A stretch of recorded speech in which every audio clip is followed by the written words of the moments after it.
For top-flight local jobs, go with who you know. J.P. Mascaro & Sons are a leading waste removal company. To meet today's employment and service demands, Mascaro is upgrading its already highly competitive employee wage and benefit package for drivers, collection crew helpers, and other positions. Call 888-MASCARO, M-A-S-C-A-R-O, for details. Work for an established local family business committed to its employees. Again, call 888-MASCARO today or apply online at www.jpmascaro.com. To enjoy a perfectly crafted 1893 from the makers of Pepsi Cola, you must first appreciate its carefully selected ingredients. A dash of cola nut extract, a hint of real sugar, a splash of sparkling water, and a generous amount of attractive spokesperson. Trust me, I'm gorgeous. Cheers to 1893 boldly blended colas, a delicious balancing act of premium ingredients from the makers of Pepsi Cola. Burke's Packing is a family-owned and operated meat processor located here in Reading, specializing in hot dogs, ham, specialty meats, and more. Burke's Packing provides America's classic ballpark with quality products, including the highly acclaimed flat-top grilled hot dog. Join us for Burke's Packing Sunday Family Fun Days at Sunday home games all season long at FirstEnergy Stadium. This summer, we're going from minor league baseball to major fun. Whether you're just stopping by or looking for that Grand Slam getaway, Wyndham rewards everyone. Start earning points on your next qualified by Wyndham hotel stay and redeem them for minor league baseball tickets and experiences all summer long. Not a Wyndham Rewards member? Join for free at WyndhamRewards.com. Restrictions apply. Visit WyndhamRewards.com for more details. The Promax Fence Systems Foul Porch is an exclusive group experience. Located in our left field corner, groups of 20 to 30 people are treated to 2.5 hours of all-you-can-eat buffet and drinks and a festive atmosphere. Regular season tickets are $37 for groups of 20 or more. Call us today at 610-370-BALL to reserve a spot for your group. When you drive a vehicle so reliable it's backed by a 10-year, 100,000-mile limited warranty, you stop thinking about what you can't do and start doing what you never thought possible. Visit your local Kia dealer today to see what you're capable of in a vehicle that inspires confidence around every corner. Kia, movement that inspires. Call 800-333-4KIA for details. Always drive safely. Limited inventory available. Warranties include 10-year, 100,000-mile powertrain and 5-year, 60,000-mile basic. Warranties are limited. See retailer for details. Looking to try something new at a Fightin Phil's game this season? Give Briganti Wines a try. Briganti Wines is ran by former Fightin Phil's great and big leaguer Mike Costanzo. Briganti Wines comes from the vineyards in Italy's Abruzzo region. They are committed to quality, authenticity, and sustainability, attracting a loyal following of customers. Get a wide variety of Briganti Wines wherever it is sold at FirstEnergy Stadium this season. Visit BrigantiWines.com to learn more. The Reading Fightin Phillies are proud to partner with Berks County Mental Health and Disabilities Program. Together, we are striking out the stigma in order to raise community awareness about mental illness and suicide prevention with 3 simple words. Are you okay? The help is to begin a conversation to show Berks County that we care. Suicide hurts and affects everyone, but help is here. We will work together to help raise awareness about suicide and identify what we can do as a community to prevent it. People in need of assistance and support should call Crisis Intervention at 610-379-2007.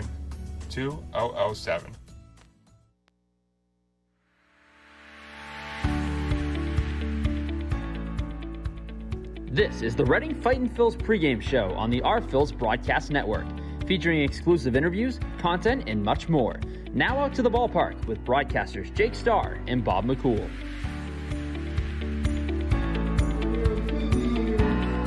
Good evening, everyone, and welcome to FirstEnergy Stadium. Reading Fightin Phil's playing host to Harrisburg Senators. Game 3 of this 6-game series.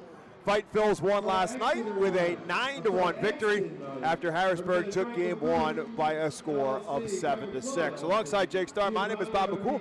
Welcome to our pregame show. First pitch is scheduled for 7 o'clock, and those first pitches will be thrown by left-hander Matt Osterberg for the Reading Fightin Phil's and right-handed pitcher Brad Lord for the Senators. Harrisburg comes in at 31-22. Reading Fightin Phil's at 22-31. Jake, we'll start with the good news, which was what was the most recent news, and that's, of course, last night's game, in which the Phils hit the ball hard, hit the ball often as well.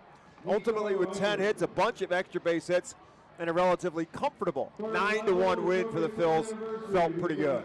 Yeah, I think comfortable, Bob, is the right word. It was a night in which the Fightin Phils jumped out to a lead early, and really there was never one point in that game where you felt like that was really in any danger of being lost. And it's one of those games, I'll kind of use a football term, the Fightin Phils dominated in all three phases. They hit really well, they pitched exceptionally, and they played really good defense. Had a chance to talk with the skipper, Al Padrique, earlier today. Just popped in his office and, said it. Hey, it was a really well-played game. Probably one of the most well-played all-around efforts of the season.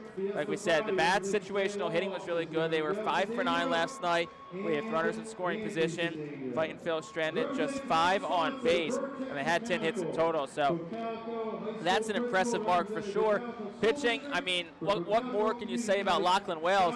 He was basically perfect other than one small blip. Gave up that solo home run to C.J. Stubbs, but retired the first 16 he faced. 18 of the 19 he faced. The bullpen behind him in Connor Ash, Tristan Garnett, and Tyler McKay all did their job. Best part about that, none of the 3 pitchers were really taxed, so they should all be available. Maybe not tonight, but for the doubleheader tomorrow and or Sunday. And defensively, Reading's been playing really good defense as of late. So I think that's really carried over into last night's game as well. Yeah, there's a lot of baseball still to be played in this series with tonight's game. As Jake said, doubleheader tomorrow night with the first pitch scheduled at 5 o'clock. And then, of course, the series finale on Sunday at 5:15. So both managers really have to be thought-minded of that in the sense that, yes, they're 2 7-inning games, but you got to kind of pace yourself a little bit with what your bullpen can do. But when you get efforts like what Lachlan Wells was able to deliver from Fightin Phils last night, that makes the world a whole lot different. And Jake, I go back to the beginning of the year, we're talking about the pitching staff with Al Padrique, and he kind of gets a glimmer when he talked about Lachlan Wells and the crafty left-hander that Lachlan Wells is, because in today's day and age where it's all about who can throw 95 and plus, and if you can't, you're not good enough. Well, there are other ways to get guys out, and Lachlan Wells has proven that. He's not a guy who's going to overpower you by stretch of imagination, but he throws strikes, and if he can locate his pitches, which is what he does when he's done well, he can get guys out and he can be effective. And as you said, he had a no-hitter going through 5 1/3 innings, ultimately gives them six good innings and another quality start. And when it's all said and done and you look at Lachlan Wells on the season, the quality starts far outnumber the bad starts. Yeah, I mean, it was really just his start now, 2 starts ago in Hartford, 9 hits, 7 runs in a loss for him. Surprisingly, though, it was actually his first win since his first start on April the 10th, but that's surprising because he's pitched really well and lots of quality starts. And the one number I kind of want to point out here, I just pulled up, Wells' splits are pretty even, but ever so slightly they are reversed. Righties hitting 222 against him, lefties are 237. Well, why is that notable? Because Harrisburg's lineup last night featured 8 guys out of the 9 who came to the plate from the right side. The lone lefty was actually the switch-hitting JT Arruda, who bats second again tonight. So usually you want to stack your lineup with righties against a lefty. Now, look, Harrisburg has no choice. They're a very righty-heavy team, both pitching and offensively.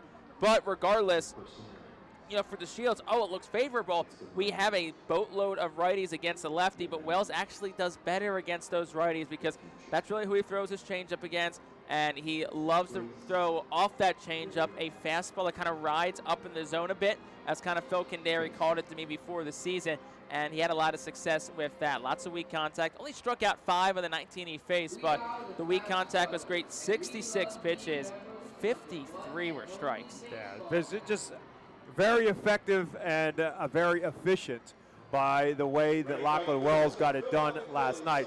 You talked about JT Arruda being in the 2-hole for Harrisburg, and back in the 2-hole again tonight, Carlos De La Cruz. We talked about it last night during the broadcast. Carlos De La Cruz with a couple of big doubles in his first 2 at-bats last night and batting in the 2-hole. Talked about it last night in our post-game as well. talking with Carlos and about being in that 2-hole and a comfort level. And he said, yeah, it just feels like it's a little more comfortable. I like being in that spot. I like trying to kind of lead the way and show the team that, hey, let's get things started early. And that's exactly what he did last night. Batting in the 2 spot, he was the guy that got it started, the table setter, with that double right out of the gates in the top half of the first inning. And the Phils ultimately got some big hits from Caleb Ricketts, who ends up with 2 home runs last night. He continues to get better and better with his stick. Yeah, Carlos De La Cruz last year actually batted second pretty much predominantly. 106 of the games he played in. 22 times he hit third, 1 time he hit seventh. So in those 106 games last year, 267, 20 of his 24 home runs, 58 of his 67 RBI. So very clearly, we saw last year the success that De La Cruz had batting second. And we talked about it last week. The 2-hole guy was Jose Rodriguez. He had seen the predominantly majority of those at-bats. I think that's because that's where the Phillies wanted him to hit. But now with Rodriguez out of the picture after his suspension, it gives De La Cruz really an opportunity to get at-bats in a spot he's comfortable with. And really for this Fightin' Phillies team as a whole, I was talking about it the other day, it's a very thin bench right now. They just have 11 position players between, like I said, Rodriguez's departure plus Schwecke and Simon that go up to AAA. That's not necessarily a bad thing. Now, look, if there's, God forbid, injuries, yeah, your depth gets tested. But right now, everyone's going to be getting a lot more consistent ABs, which with the rosters at 28 compared to 26 with Major League Baseball, it gets hard for guys to get ABs. It's hard for pitchers to get innings sometimes in this new day and age in baseball. So with a rare opportunity here for the Fightin' Phils, a lot of those guys maybe aren't getting as consistent ABs, are getting those. And look at a guy like a Bryce Ball, had a good night last night too. Carlos De La Cruz as well. Caleb Ricketts, Arturo De Freitas gets a chance to play tonight and expand on his 5-game hit streak that he has dating back a little while. Less guys, more opportunities, and I think the offensive players on this team are really liking the setup right now because they know when I come into the ballpark, there's a really good chance my name's going to be on the lineup card every day. Yeah, and it's obviously, we have talked about it a little bit over the course of this season because it just so flies in the face of what happened last season, and that is this team has been good at home, and it's going to be at home a lot over the course of the next couple of weeks. And so if you're going to be good at home, you might as well take advantage of it. And the final few games of the first half are going to be on the schedule, and it won't be long before we start talking about a fresh start with the second half of the season. That is only a matter of a couple of weeks away, and ultimately we'll see if that includes changes as well. As Jake said, the bench is a bit thin, but that's because of injuries at the top. The injuries with Cody Clemens and Brandon Marsh that prevented them from being able to go on the trip to London. Plus, the Phillies organization, because they went on that trip, was allowed to take 3 players as part of a taxi squad. And so Derek Hall, Rafael Marchand, and Nick Nelson all went to London as well. So it just kind of thins out the whole organization. And obviously, you've got to spread that wealth among the teams at the top of the organization. We're going to take a timeout. We come back. It is game time. First pitch and lineups coming your way on the Reading Fightin' Phillies Radio Network.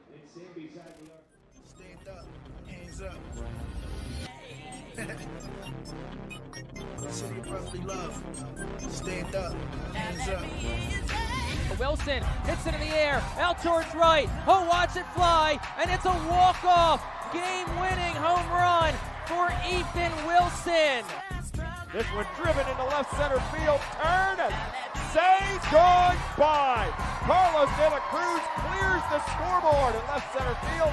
Home run number 21, and the Fightin' jump out on top. You're listening to Reading Fightin' Phillies Baseball on the R-Phillies Radio Network. Swing and a miss, and back-to-back strikeouts as Sanchez cannot catch up to the 98-mile-an-hour fastball from Abel. Swing and a miss, he struck him out. 10 strikeouts tonight for Griff McGarry.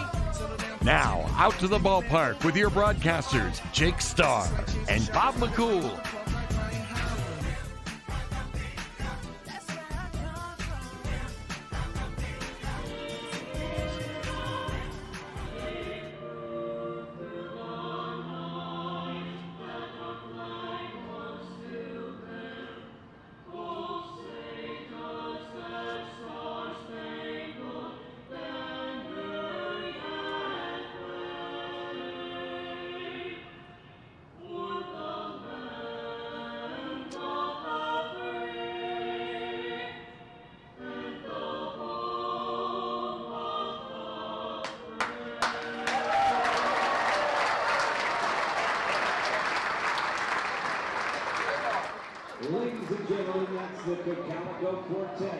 Welcome back to FirstEnergy Stadium. We get you set for Game 3 of this 6-game series between the 31-22 Harrisburg Senators and the 22-31 Reading Fightin Phils. Alongside Jake Starr, my name is Bob McCool.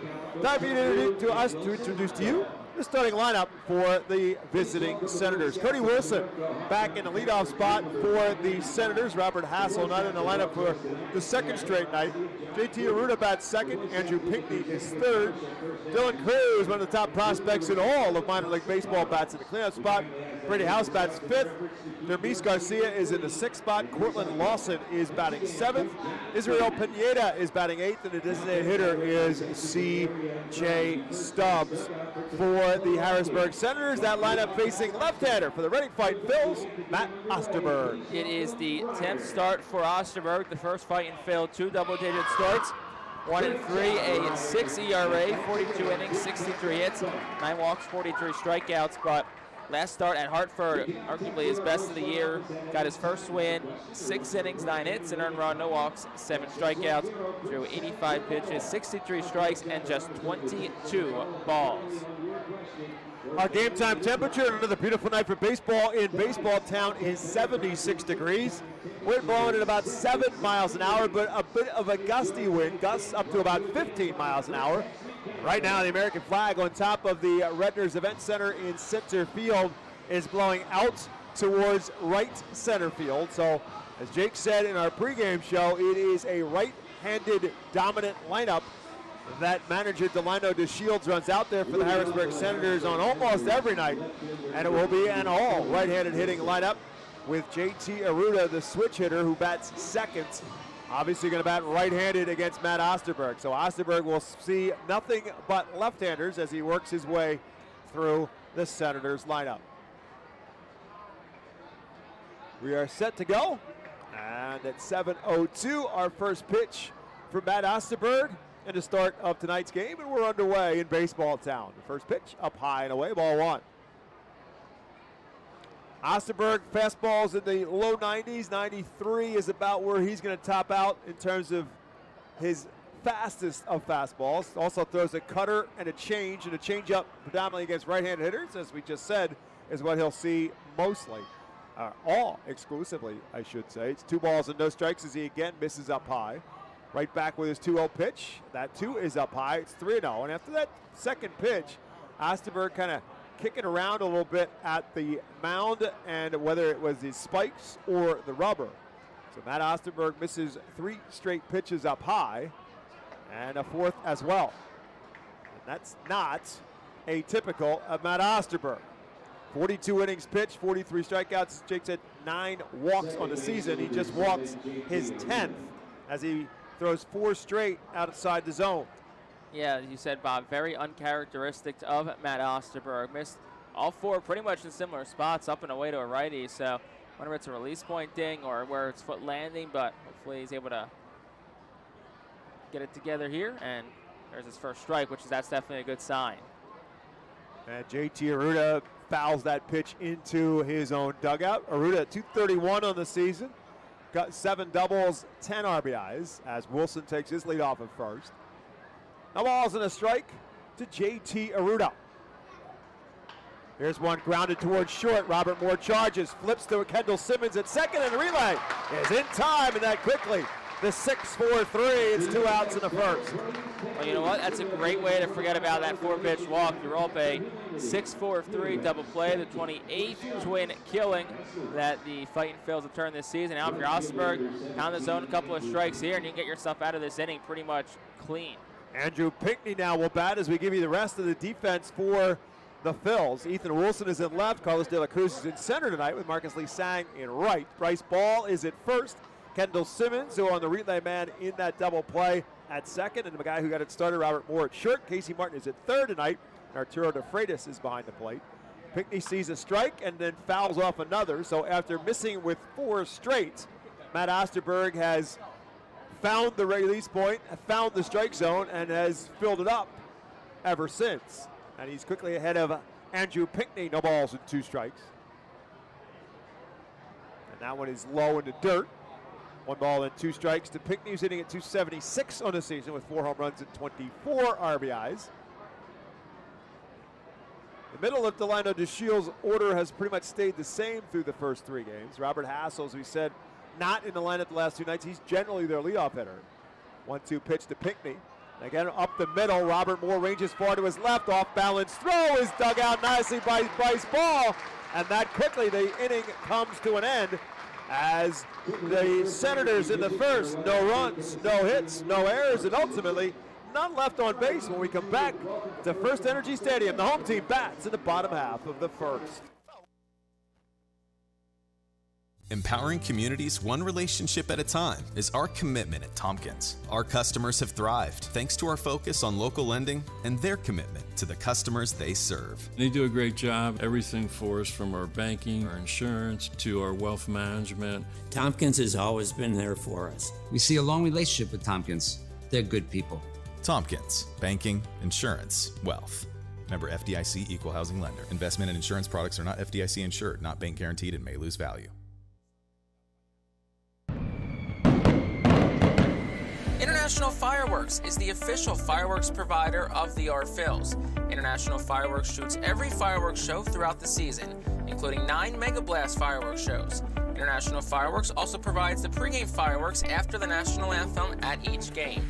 International Fireworks has a nearby retail store in Douglasville, Pennsylvania, where you can purchase all of your fireworks. Visit fireworksareus.com for more information about the International Fireworks retail store in Douglasville. Thanks again to International Fireworks, the official fireworks provider of the Phillies.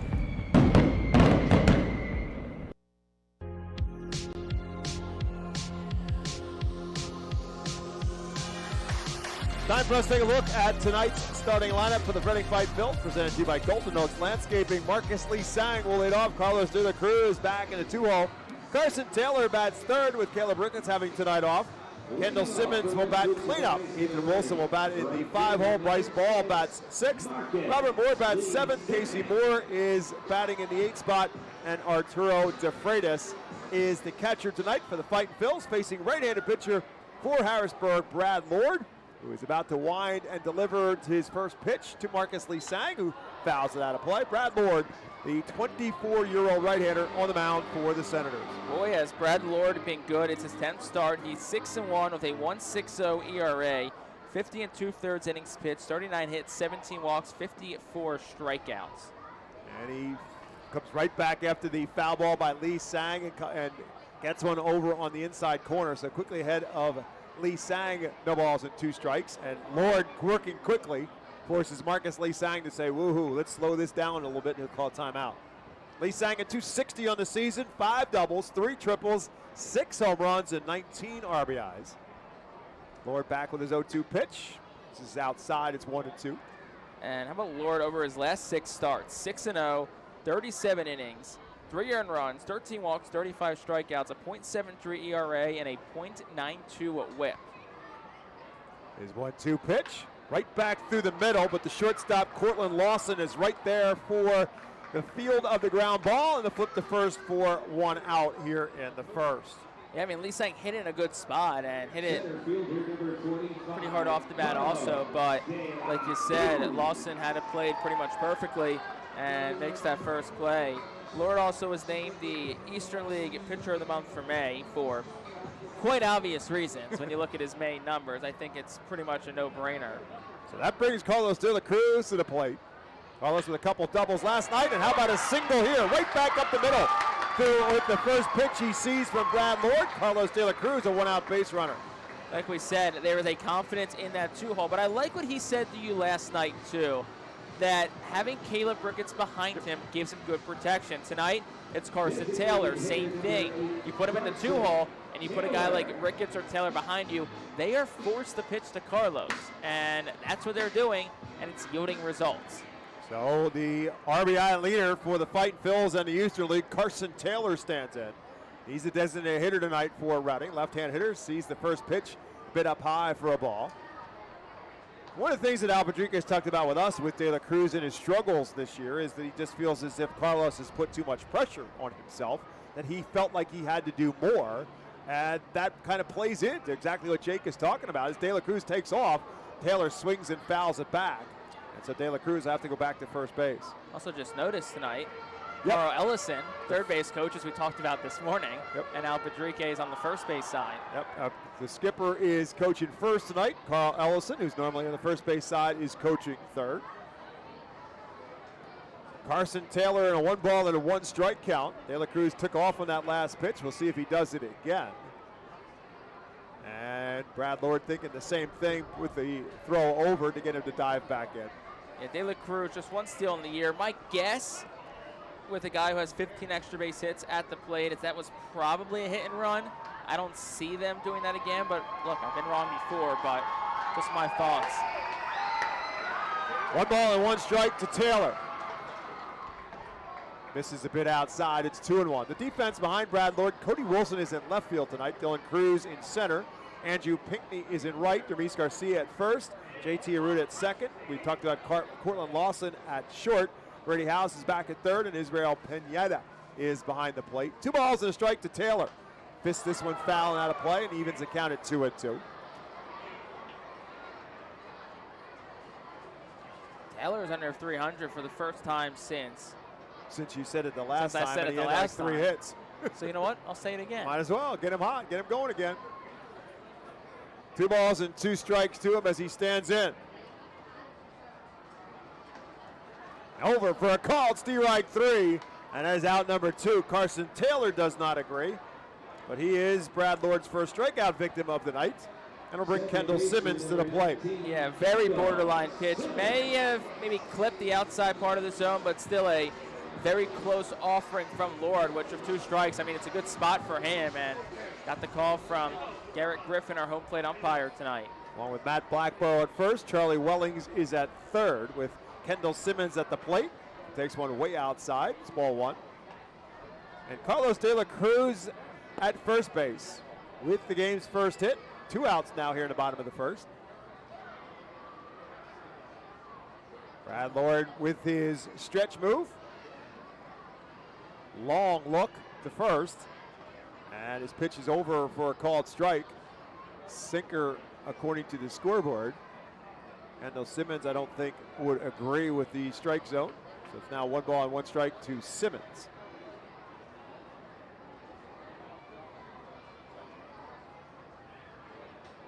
That's way outside, and it rolls all the way to the backstop, gets away from Pineda, and that'll allow Carlos De La Cruz to easily move up to second base. Yeah, I mean, it hit the glove of Pineda, but I think it's going to be a wild pitch. It was pretty far outside. So De La Cruz now in scoring position with 2 outs.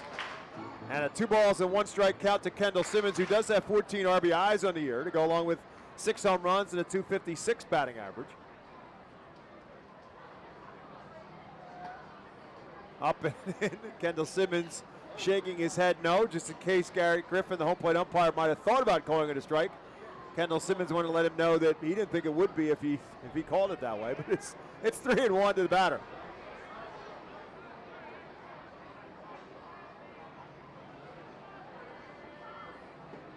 And that's outside ball 4. So Simmons works a walk.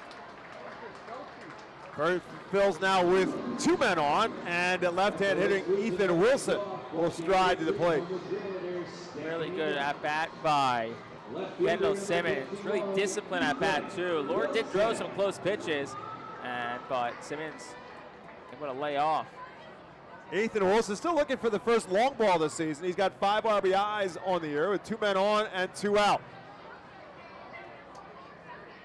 First pitch to him is a bit low, I believe. It's 1-0.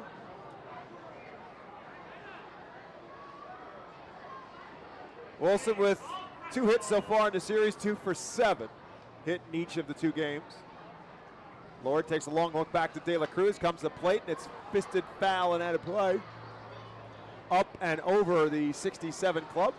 And 1 ball and 1 strike now to Ethan Wilson. And striking first would just be so big, especially considering Lord on the mound won 6 straight appearances, and it's just so hard to score against. You can get 1 or 2 early, that goes a long way. 1-1 pitch to Ethan Wilson. Another one fouled straight back. Phillies did exactly that last night with the 2-run home run from Caleb Ricketts in the first. And then came back with a 6 spot in the second. Obviously changed the dynamic of the ball game around in a hurry with that big inning. And Lachlan Wells was tremendous on the mound. 1 ball and 2 strikes to Ethan Wilson. Lord again, a couple looks back at De La Cruz, comes with his pitch that's up and away. It's 2-2. It's been just really good at bats tonight too, if anything. Really disciplined takes all around. That was another one right there from Wilson. And Lord's been very deliberate ever since men have gotten on base. He's most definitely slowed down the pace of this first inning. 2-2 pitch. Longer up in the air into shallow right. Who's going to call for it? It's a route of the second baseman who will drift out and eventually grab it for the third and final out. So for the Phils in the first, no runs, 1 hit. There were no errors and 2 men left on base. We've completed 1 in FirstEnergy Stadium. Harrisburg nothing, Reading nothing. The Seidel Auto Group deck is a great spot for all fans with a summer picnic life and great tailgate atmosphere. During your picnic, you might even catch a souvenir, as the area is situated directly in the home run territory behind the left field wall. Regular season tickets are $34 per person for groups of 20 or more, and children 4 and under are free. Visit rfields.com/groups or call 610-370-BALL to reserve your group outing today. Humane Pennsylvania is an innovative national leader in animal welfare with adoption centers, accredited nonprofit veterinarian hospitals, emergency animal rescue services, community pet assistance programs, and a free community dog park. At HPA, we are passionate about going the extra base to keep your pets healthy and happy at home with you. With a variety of services and different ways and times to access them and variable pricing, Humane Pennsylvania is here to provide your pets with exceptional care, how, when, and where they need it. Visit humanepa.org for more information.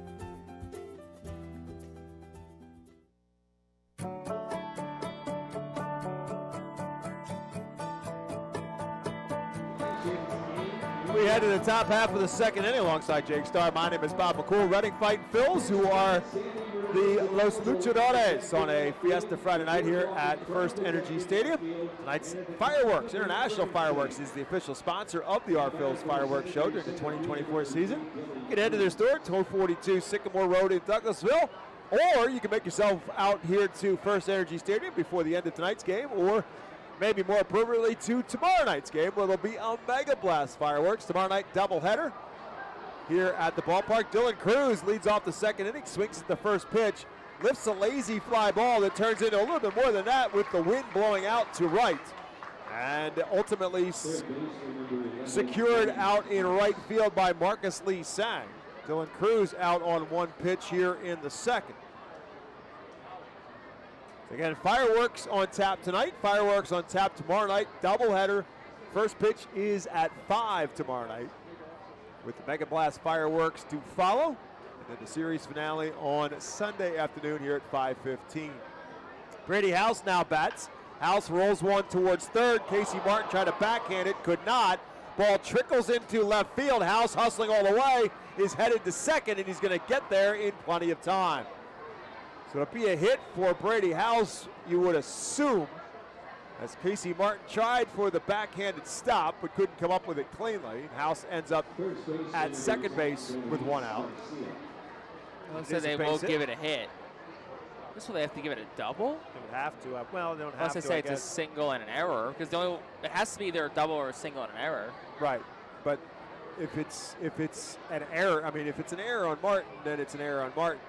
It's because you can't go single and an error, because if he fields it cleanly, it means a throw. Here's a drive into left center field off the bat of Doris Garcia, and it's going to bounce off the fence. Brady House will round third, and he is headed home. Doris Garcia with a loud double in the left center field gap, and the Senators strike first, 1-0 Harrisburg. Yeah, it was a off-speed pitch at 84 from Osterberg that was pretty much just left over the plate, and it was 104 off the bat from Garcia, and that brings home House, and it is a double for House, so that's his 5th of the year. So back-to-back doubles for Harrisburg, one a bit more conventional than the other. Garcia's 6th double of the year, his 22nd RBI, and that brings Cortland Lawson to the plate. He swings at the first pitch and fouls it away. So after Matt Osterberg walked the first batter of the game on 4 straight pitches, he's filled up the strike zone, as we talked about is his norm. And now Harrisburg is adjusted, and they're bringing the bats to the plate and swinging them. Here's one rolled towards Martin, this time on his left side. He'll make the play to first after checking the runner back to second for out number 2 here in the second. Yeah, nice play by Martin. Fields it on the short hop on the forehand side, and I think that's a big thing to kind of remember about Martin. He's a shortstop by trade, but he's played some third this year. He's played some second. He's even played some center this year. He's kind of just been really wherever they need him this season. Of course, he's most comfortable at shortstop, but he's been putting the work in to try and adapt to playing hot corner, to playing second, to even playing center field. Israel Pineda will now bat with 2 outs, and the runner still at second base in Garcia. The first pitch from Osterberg to Pineda is over for a called strike. Pineda played in game 1 of this series, went 1 for 3.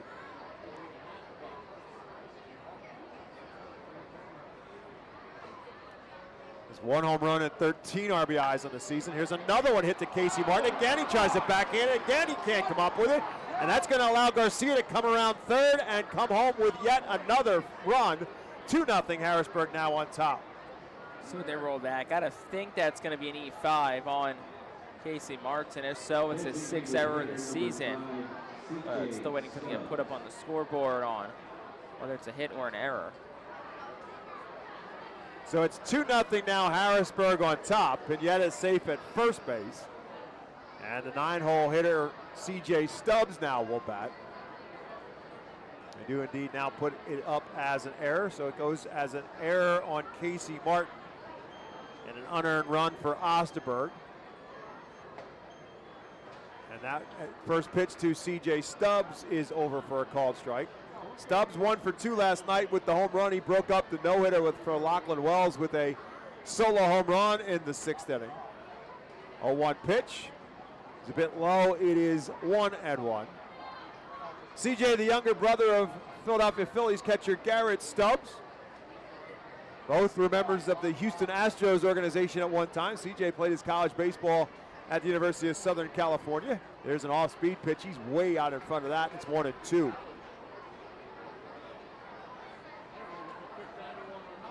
So Osterberg trying to get out of any further damage here with 2 runs across. Not entirely his fault, but he's trying to get out of any further. And this one is outside. It's 2-2, and the top of the order in the on-deck circle for Harrisburg. Crowd continuing to file in here at FirstEnergy Stadium. When I say file, I mean file. They are coming in droves right now over the last inning or so. 2-2 pitch, swing, and a miss, and Stubbs comes up empty, and that will do it for Harrisburg in the second. However, Senators put 2 runs across. They do it on 2 hits. There was an error and 1 left. We'll head to the bottom of the second at FirstEnergy Stadium in Reading, and it's the Harrisburg Senators 2, the Reading Fightin Phils nothing. Cornwall Manor is an active senior living community on a 190-acre campus in Cornwall, Lebanon County.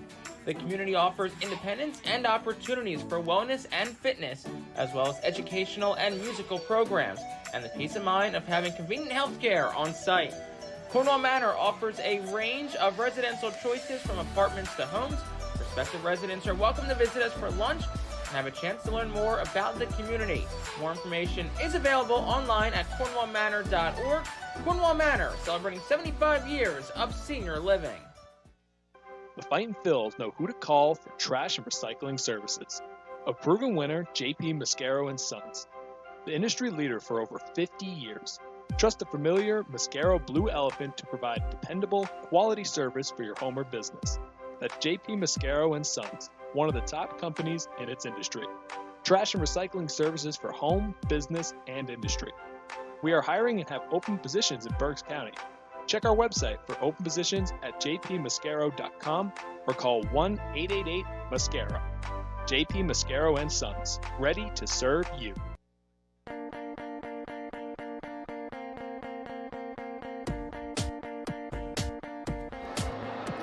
Welcome back to FirstEnergy Stadium. An ostrich running around the field with a human attached to it, tossing hot dogs into the stands. Where else would you be but at America's Classic Ballpark, FirstEnergy Stadium, bottom half of the second inning. Reading Fightin Phils now find themselves in a 2-0 hole. This inning brought to you by Cornwall Manor, an active senior living not-for-profit community in scenic Cornwall, Pennsylvania, outside of Lebanon. Bryce Ball, Robert Moore, and Casey Martin due up for the Fightins here in the second. Phils had Brad Lord on the ropes a bit in the first, but were unable to put a run across. So Bryce Ball, who had a double and an RBI in last night's game, will bat. Swings at the first pitch, rolls it towards short. Cortland Lawson, the shortstop, played it perfectly, bobbled it, but still had plenty of time to get Bryce Ball at first base. One pitch and one out here in the second. I know that's a routine ground out, but for Bryce Ball, it's kind of evidence that I feel like there has definitely been an effort by him to go the other way more. His double last night was a well-struck double to the left center field gap, so kind of same thing there. It was very clear he was trying to inside out that swing. That'll bring out Robert Moore, the switch-hitting shortstop for the Fightin Phils. Takes the first pitch inside for a ball. Moore with 3 hits so far in this series, 3 for 6 with a double and a couple of RBIs. 1-0 pitch is on the inside corner. This time it's 1-1.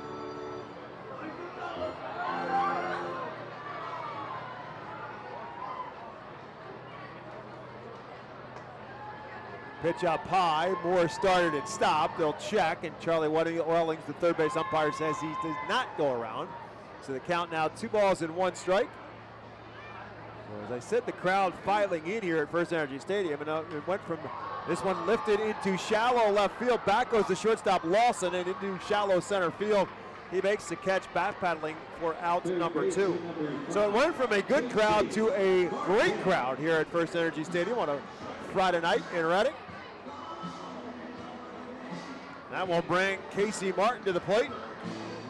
Martin with a couple hits so far in the series, 2 for 8.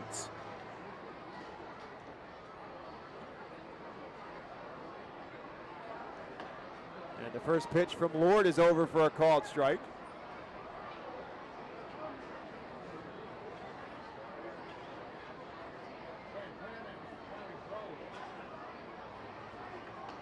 And a late swing by Casey Martin fouls it out of play, and Lord quickly ahead, no balls and 2 strikes.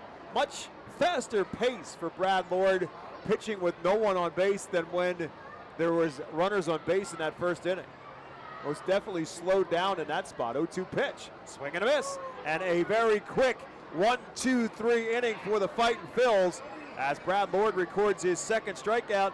Reading in the second, no runs, no hits, no errors, and none left to complete. It's 2-0 Harrisburg on top. Cornwall Manor is an active senior living community on a 190-acre campus in Cornwall, Lebanon County. The community offers independence and opportunities for wellness and fitness, as well as educational and musical programs, and the peace of mind of having convenient health care on site. Cornwall Manor offers a range of residential choices from apartments to homes.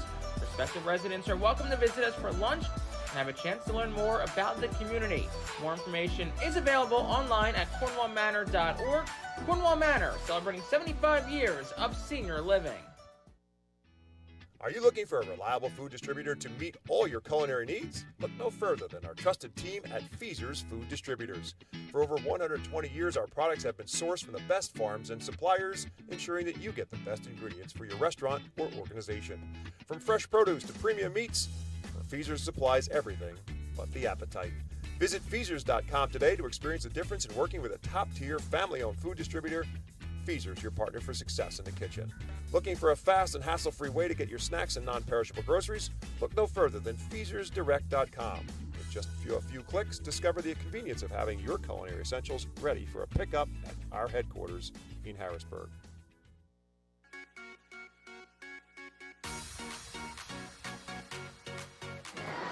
We want to thank our good friends at Pepsi for presenting the 2024 season here at Baseball Town. Go Fight Phils and drink more Pepsi.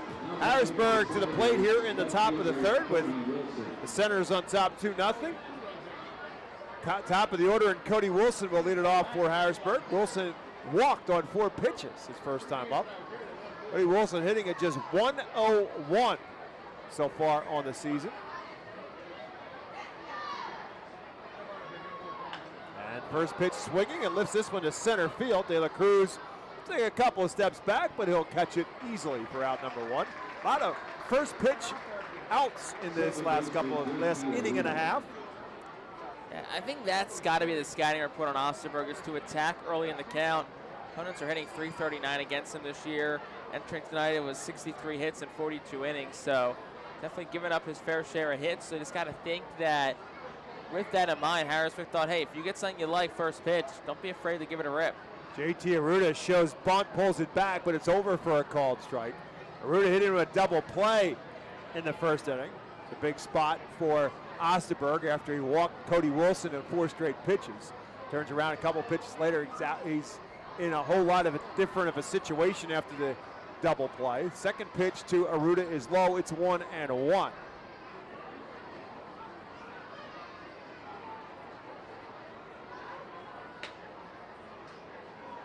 This one rolled on the ground towards Kendall Simmons. Big hop for the second baseman and over to first in plenty of time.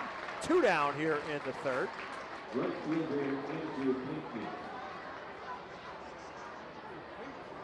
So again, Osterberg surrendering 2 runs so far. Only one of them will be earned after the error by Casey Martin at third. Of those, really only one really well hit. That was the double by Dermis Garcia. As Pinckney stands in, Pinckney rolled out to shortstop his first time up. But the first pitch this time to Andrew Pinckney is low for a ball. And another low and inside. Pinckney, an Alabama product, an Alabama native as well. Last year played over 3 levels at Fredericksburg, then Williamsburg, the A and high A affiliates of the Nationals. Here's one back through the middle, hits the bag and will bounce into center field. Pinckney with a base hit as Ethan Wilson has to hustle in and pick it up and get it back into second base after it makes direct contact with the second base bag. Yeah, that was a hit regardless. Hit hard, 111 off the bat from Pinckney, but nice hustle from Wilson to kind of charge in from left. Once that ball kind of shot up and just sat in left field, because they kind of slow play that. Pinckney, who's got some speed, definitely could have found his way to second base. So that will bring up Dylan Cruz. Cruz swung at the first pitch he saw the first time up and flew out to right field. Good lead for Pinckney. He's off on the first pitch, and Cruz is going to line one into right field and cut off by Marcus Lee Sang. Pinckney will have to hold up at third. Base hit for Dylan Cruz, and Pinckney off on the pitch easily gets to third. Runners at the corners now, and 2 outs. And you wonder if that was a hit and run put on by Harrisburg manager Delano DeShields, because runner was off and they shot it right through that hole on the right side. Ball was elevated enough where it wouldn't have mattered, but even if that was a ground ball, still would have been through for a hit, because Pinckney stealing made Simmons kind of vacate that spot. So that will bring up Brady House. House with what was ruled a double his first time up, and a ball that Casey Martin tried to backhand and could not. And the first pitch to him, he rolls this one again towards Martin, but it would be foul. So House with that double, now 2 for 8 in the series. Comes in as one of the more prolific power hitters in the Eastern League with 9 home runs. 21 RBIs to go along with it. Runners at the corners, 2 outs. 0-1 pitch. Just misses outside. It's 1-1. House, the number 3 prospect in the Nationals organization. Hitting at just .232 coming into tonight's game. Beats another one foul down the third base line. It's 1 ball and 2 strikes. Last year at Fredericksburg, to start the season, House hit 6 home runs, then was elevated to Wilmington, the high A affiliate, hit 3 more home runs, and then finished up the season with the Senators. Played the final 36 games of the season with Harrisburg, hit .324 with 3 more home runs and 12 RBIs. 1 ball and 2 strikes to the right-handed hitter as he stands in. Runner from first takes off. They'll let him go down. The pitch is high, so Dylan Cruz will get a stolen base of second. Now 2 men in scoring position and 2 balls and 2 strikes on the hitter. Big spot here for Matt Osterberg, trying to prevent any further damage in what is right now a 2-0 Harrisburg lead. 2-2 pitch. Foul down the first baseline. House, the first-round draft pick of the Nationals, the 11th overall pick of the 2021 draft, taken out of Winber Barrow High School in Georgia. 2-2 pitch. Just misses. It's full count now at 3 balls and 2 strikes.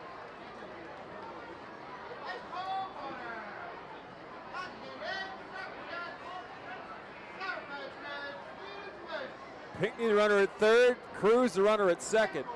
3 balls and 2 strikes to Brady House.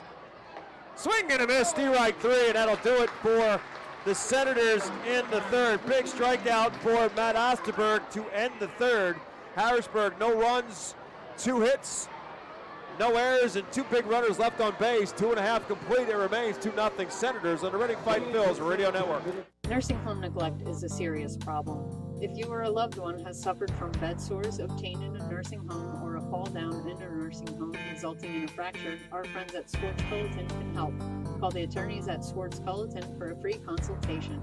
Their phone number is 1-800-JUSTICE. That's 1-800-587-8423. Once again, call 1-800-JUSTICE today. Swartz Culleton is a proud sponsor of the Reading Fightin Phillies. The Reading Fightin Phillies are proud to partner with Berks County Mental Health and Disabilities Program. Together, we are striking out the stigma in order to raise community awareness about mental illness and suicide prevention with 3 simple words. Are you okay? The help is to begin a conversation to show Berks County that we care. Suicide hurts and affects everyone, but help is here. We will work together to help raise awareness about suicide and identify what we can do as a community to prevent it. People in need of assistance and support should call Crisis Intervention at 610-379-2007.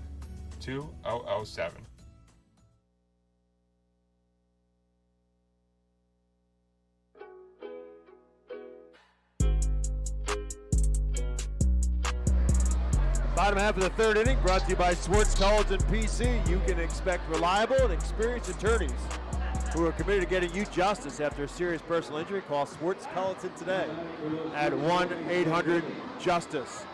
Reading Fightin Phillies will send Arturo De Freitas, Marcus Lee Sang, and Carlos De La Cruz to the plate here in the third inning, facing 24-year-old right-hander Brad Lord.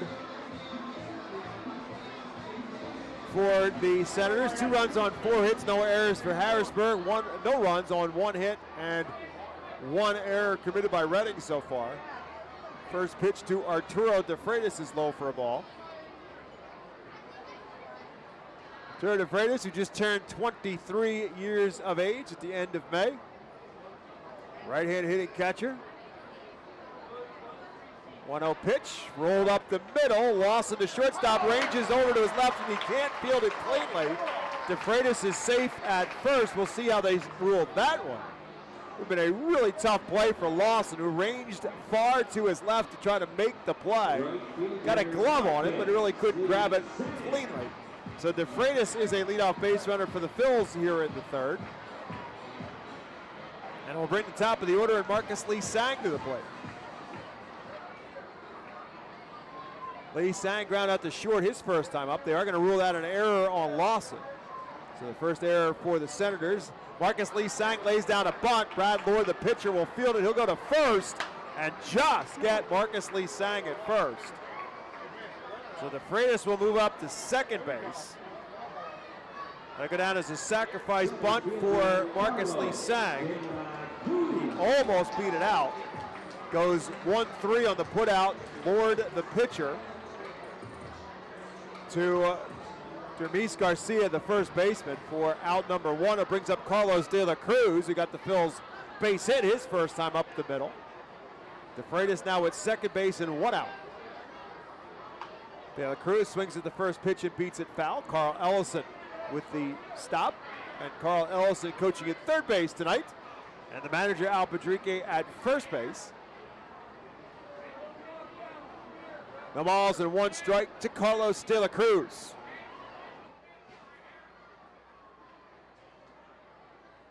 Up and in, ball 1, 1 ball and 1 strike. And a chance to talk with Carl Ellison, the coach for the development coach for the Reading Fightin' Phils this morning on WEU in the mornings with Mike, talking about just that, coaching first and coaching third. 1 ball and 1 strike to De La Cruz. Pops this one foul, drifting out of play down the first base side. And he was talking about kind of the differences between coaching first and coaching third, and how coaching third really, he was a catcher in his playing days, was Carl Ellison, and said it really makes him feel like he's back in a game that much more coaching third, because you have to be thinking so much and thinking ahead, and thinking what's coming next, and knowing all the defensive players and what their arms are like. 1 ball and 2 strikes to De La Cruz. It's way up high.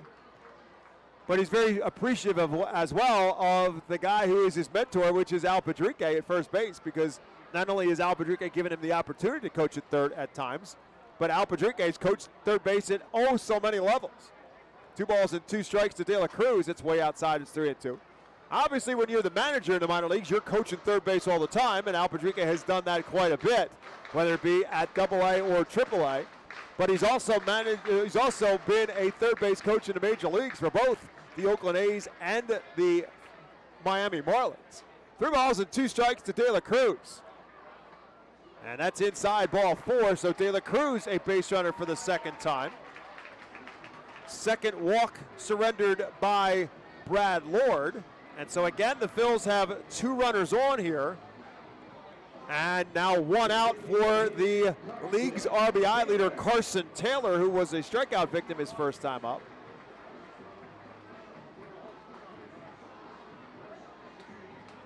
So the Phils had 2 on in the first and couldn't get a run across. 2 more on here in the third with 1 out. Taylor lifts this one into center field. Cruz goes back. Now he's got to go over, and he'll make the catch. DeFreitas will tag, and he'll move up to third base. So out number 2 recorded on the fly out to center field. And now the Fightin' Phils have runners at the corners with 2 outs, and Kendall Simmons at the plate. So Taylor hit it well and up in the jet stream into right field, but didn't really turn on the pitch. And so that's why Cruz had to kind of hustle to his left because of the wind. But ballpark had plenty more room to hold it. So Simmons, who walked his first time up, stands in.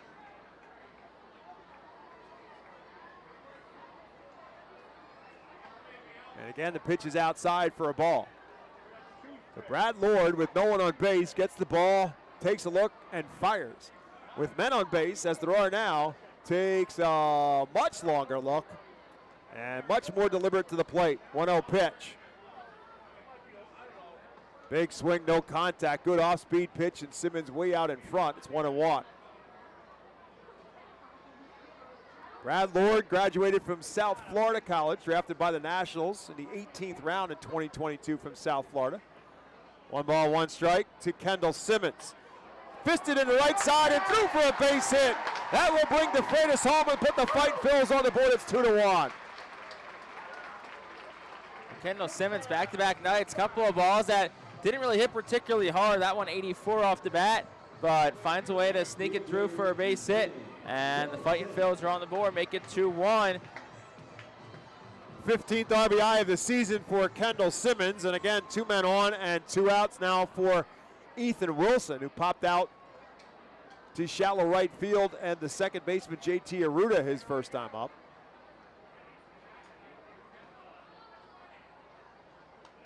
And Wilson fouls this one out of play. So Harrisburg scored a couple of runs with some help of an error, and so the Fightin' Phils have a run across in this inning with the help of an error. And trying for more damage if Wilson can come through. And this one popped foul again and out of play. So Ethan Wilson with a couple of foul balls and now a timeout as well with a no balls and 2-strike count. De La Cruz, the runner at second, he walked. Kendall Simmons, the runner at first, he singled. Run across, 2 outs. 2 strikes on the batter, Ethan Wilson.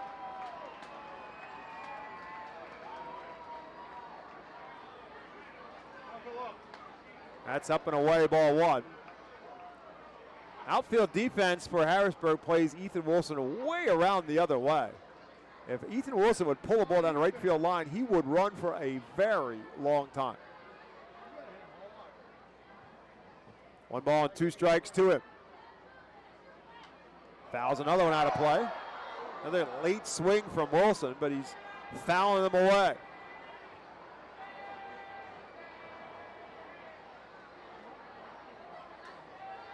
Lord now at 45 pitches thrown with 2 outs here in this 3rd inning.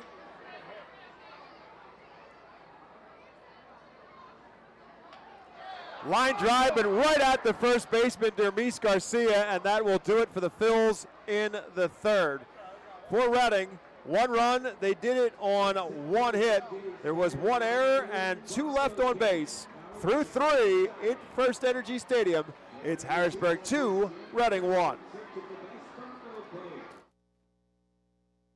Nursing home neglect is a serious problem. If you or a loved one has suffered from bed sores obtained in a nursing home or a fall down in a nursing home resulting in a fracture, our friends at Swartz Culleton can help. Call the attorneys at Swartz Culleton for a free consultation. Their phone number is 1-800-JUSTICE.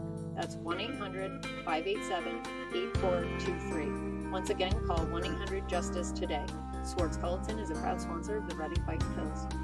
Did you know that the blood that you donate at Miller Keystone Blood Center stays right here in your community?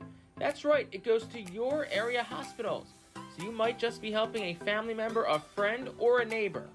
Call Miller Keystone Blood Center, the only community blood center servicing your local hospitals.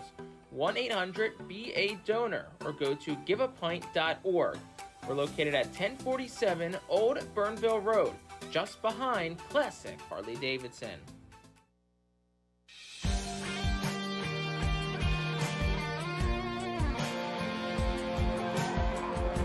2-1 ball game as we head to the top half of the 4th inning to take over play-by-play my broadcast partner and singing star, Jake Starr.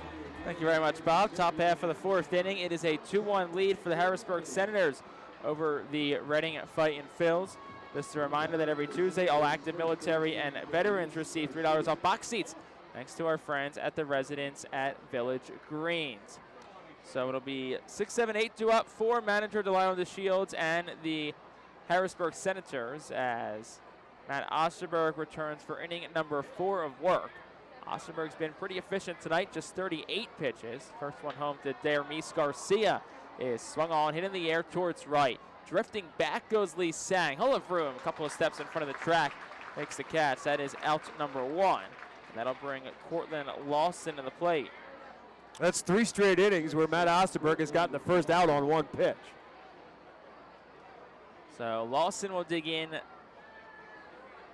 from the right side. As I said, it's a very predominantly heavy right-handed hitting Harrisburg lineup. 8 of the 9 are right-handed hitters. First pitch to Lawson misses down for a ball. It's 1 ball and no strikes. Lawson 0 for 1 tonight. Grounded out to the 3rd baseman Casey Martin back in the 2nd inning. Next pitch swung on, sharply hit foul. Hop stepping over it is Oscar Salazar, the 3rd base coach and also the development coach for the Senators. I don't want anything to do with that one. I got to look into Oscar Salazar's bio. Because Next every pitch ground is foul back, it's 1-2. Every ground ball in this series that's come near him, he's tried to field it with his feet. So I'm thinking he's got some soccer in his background in addition to baseball. There's got to be. It's 1 ball, 2 strikes to Cortland Lawson. That's from the right side. Even stands for him. Osterberg, the lefty, winds and fires. And that pitch misses just outside for a ball. It's 2-2 to Lawson. Lawson underneath the Mendoza line. He's at 197. Does not have a home run yet this season across 37 games. Next pitch swung on, hit towards 3rd. Nice stop by Martin, going to his left, spins, throws to 1st. It's in time. 5-3 goes to put out.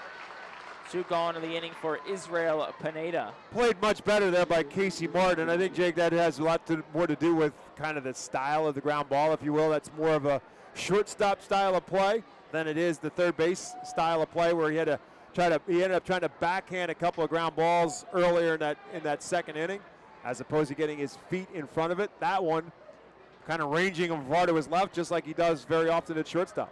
First pitch, swung, fouled straight back from Pineda. It's no balls, 1 strike. Israel Pineda 0 for 1 tonight. Did reach on an error by the third baseman, Casey Martin. But kind of like you said, Bob, that last play from Martin, a more comfortable play for someone who's used to playing shortstop. 0-1 is down. 1 ball, 1 strike to Pineda. 24-year-old is Pineda. He's been in the Nationals organization since 2016.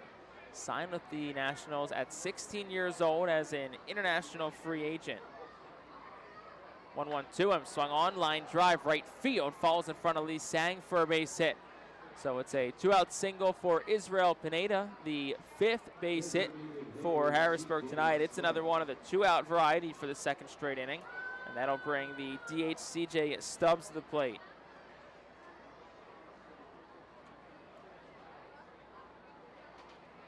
Stubbs, like pretty much the rest of this lineup, digs in from the right side. He homered last night. He was who spoiled the perfect game effort from Lachlan Wells. First pitch home, swung on, popped up, shallow right field. Simmons races out, darting in Lee Sang towards the line. The right fielder makes the catch, and that retires the side in the top of the 4th.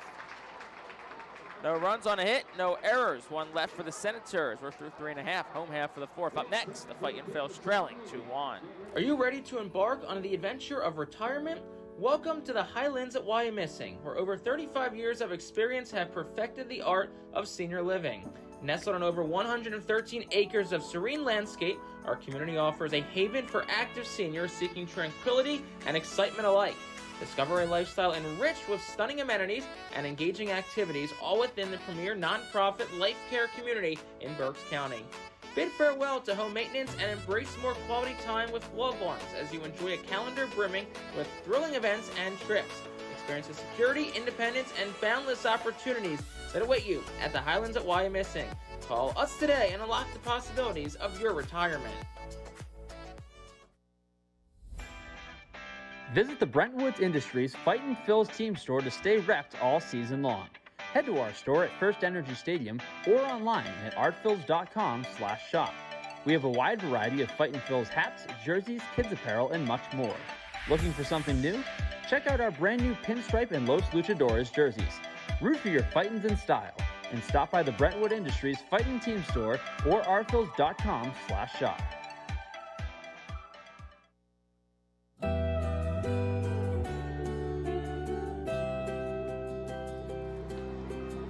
Bottom half of the 4th inning on this Savage Auto Group Fiesta Friday. Los Luchadores de Reading trail 2-1 to the Harrisburg Senators. In this 4th inning, we'll also take a look around the Phillies organization thanks to EPA WA Weather Consulting, your source for public and private forecasts in Pennsylvania, New Jersey, Delaware, and northern and eastern Maryland. Bryce Ball leads off the inning against Brad Lord, who's back out for inning number 4 of work. Lord has surrendered 1 run so far tonight. It was unearned. And here's the first pitch to Bryce Ball. It's at the knees for a strike. It's 0-1. Phillies off again today as they had a workout day earlier in London. 0-1. Ball swings. It's poked back foul 0-2. Phillies a 1:10 start tomorrow, 10:10 start on Sunday morning. Across the pond, Ranger Suarez will get the ball tomorrow. Taiwan Walker finishes off the series on Sunday. The 0-2 ball takes. It's 1-2. Lehigh Valley won their 5th straight game last night, 7-6 over Buffalo. Nick Podkul homered in the bottom of the 10th inning for the walk-off. Jordan Luplo also had a couple of hits, couple of runs, and 3 RBI. Ball fouls it back again. It's 1-2. Colby Aller just 1 unearned run over 5 innings. Jim Haley homered and Luplo back to him, hit 2 long balls. Jersey Shore, another good night, 29-25 they are. 5-1 win over Greensboro last night. Ball swings, pokes it towards the middle, slowly rolled. Arruda, the second baseman, fields, throws it away from the first base bag, and it's scooped up by Garcia. So that is out number 1. That brings Robert Moore to the plate. Gene Cabrera run over 4 innings. Chuck King the win. Otto Kemp, Justin Crawford double. Crawford 2 hits, a run, and RBI. Leandro Pinedo and Kemp both had 2 hits. Quiet night for Clearwater, though, down in Bradenton. They fell 8-0 to the Marauders. First pitch to Moore is fouled straight back. It's 0-1. So Clearwater's 35-19. They're in second in the Florida State League West. So that race between them and Lakeland in the West Division in the Florida State League will definitely be a close one to watch down the stretch of the first half. Moore takes the 0-1. It's outside 1-1. Really only bright spot, Chase Hopewell had a strong night, inning and a third of scoreless baseball. Just 3 hits for the Threshers. Red Hot Jordan Vyers had a double. Pierce Bennett and Keaton Anthony had a hit. Their only other base runner came from a walk from Dakota Katowski. And Moore swings, fouls one straight up in the air. And it'll fall about 2 rows deep behind home plate. And it's 1 ball and 2 strikes. That has been this day's EPA WA Weather Consulting look around the Phillies organization. 1 ball, 2 strikes to count to Robert Moore. 1 out in the bottom of the 4th. Here's the pitch. And that is just inside for a ball, 2-2. Israel Pineda thought it was strike 3. He was gearing up to throw it around the horn. But home plate umpire Garrett Griffin tends to disagree. So it's a 2 ball, 2 strike count to Moore. The pitch swung on, lifted in the air, out towards center. Well, Cruz back. He turns. It is off the top of the wall. Cruz plays it well. Moore stops at second, and it's a 1-out double for Robert Moore. That's his 10th double this season, which leads the team. And it's a 1-out base runner for Casey Martin. Robert Moore hit it well. It was really high, and it got up in those jet streams, and Cruz, I think, off the bat thought he was going to get there, but it hit halfway up the wall of the Redners Event Center. Robert Moore thought about it for a second of going to third, but you don't want to make that out at third base, and the Phils now have the tying run in scoring position. So Casey Martin steps up to the plate for the Fightin' Phils. So you got 1 Razorback on second, another Arkansas Razorback at the plate. See if the couple of Hogs can produce another run for the Fightin' Phils. Lord back in the stretch again. Here's the pitch. Martin swings, fouls it straight back. It's no balls and 1 strike. Oh, really nice catch by a fan in a bright highlighter yellow shirt behind the on-deck circle about 4 rows up. It was off of Karam, but he made the catch. Used 2 hands also. Good fundamentals by him. Gets a nice round of applause, deservedly so. Here's the 0-1.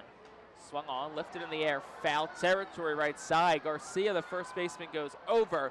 He's out of room. It'll land in the right field grandstand. Another nice catch by a fan off of ricochet. Did a nice job of the kind of body surfing the fans behind him and landing on them as he reached back and grabbed that. No balls, 2 strikes to count to Casey Martin, who's 0 for 1 tonight. He struck out swinging his last time up back in the 2nd. Lord, who dangles the right arm, rests the glove on his chest. Now he comes set at the letters. Checks the runner at second, the 0-2. And Martin takes outside corner. That's a called strike 3. Second strikeout tonight for Casey Martin. 3rd overall for Brad Lord. And that'll bring the catcher Arturo De Freitas to the plate for the Fightin' Phils. So De Freitas digs in for the right side. His first start in quite a while. He's riding a 5-game hitting streak and a 5-game on-base streak.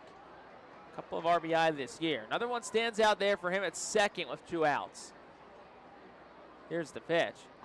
Arturo swings and misses. It's 0-1. De Freitas yesterday, we brought down one of the Peanuts jerseys the Fightin' Phils will wear tomorrow. Ethan Wilson was our model for that. Did an excellent job. But De Freitas saw it as like, I want that jersey. So he puts it on, took BP in it, had a really, really good round in the Peanuts jersey. Next pitch, a strike. It's 0-2. So, he's hoping his name's in the lineup card for Game 2 of tomorrow night's doubleheader. Yeah, they'll be in one of the games, obviously. Whether it'll be in Game 1 or Game 2 will be determined. Kind of think he's hoping Game 2. He really wants to hit in that Peanuts jersey. No balls, 2 strikes to count to Arturo De Freitas. Moore leads off second, the pitch. And De Freitas takes outside for a ball. It's 1-2. It's interesting you say that, Jake, about his on-base streak, because you said he doesn't play a whole lot, but it just seems like he is one of those guys, he has a knack for getting on base. As he did the first time up, he's got on an error. And it was a tough play for Cortland Lawson, the shortstop. Before tonight, he has played in 6 games, reached base, didn't reach base in the first one, has in the last 5. Is 5 for 19 on the season. Couple of RBI. The pitch, swing and a miss, struck him out. Chased a slider, blowing away from Brad Lord. So back-to-back strikeouts for Lord, and the inning 4 total for him tonight. No runs on a hit. It was the Moore double, no runs, and Moore is stranded out on second. We played 4, we'll head to the 5th. 2-1 our score, Harrisburg on top. Every time you grab an ice-cold 20-ounce Pepsi, you'll find a Pepsi emoji on the side of the bottle. So while the Pepsi delivers this, the Pepsi emoji delivers this. Ooh.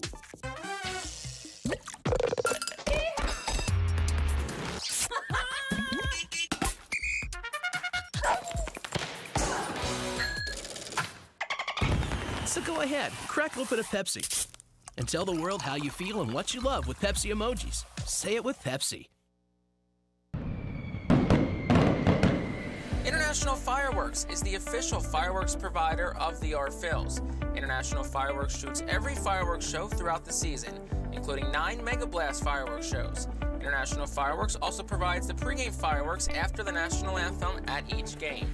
International Fireworks has a nearby retail store in Douglasville, Pennsylvania, where you can purchase all of your fireworks.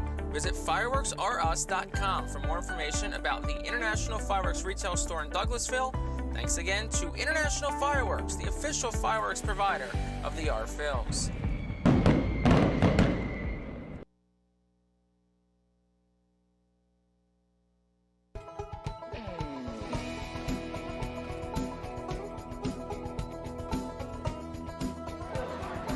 Top half of the 5th inning. Fightin Phillies would like to recognize Body Zone Sports and Wellness as the official workout partner of the Reading Fightin Phillies. Top of the 5th, 2-1 our score. Harrisburg remains on top. Matt Osterberg's back out for inning number 5 of work. And he'll get the top 3 of the order for the Senators. Cody Wilson will step in to lead things off against Osterberg. Osterberg, the 25-year-old from Wisconsin, has been really efficient tonight. 48 pitches through 4 innings. And the lefty fires home. Wilson takes a curveball. It's in for a strike. It's 0-1. 15th round pick by the Phillies in 2021 out of St. Cloud State in Minnesota. Next pitch to Wilson, swung on and fouled back. Couple rows deep in the main grandstand off behind home plate. And it's 0-2.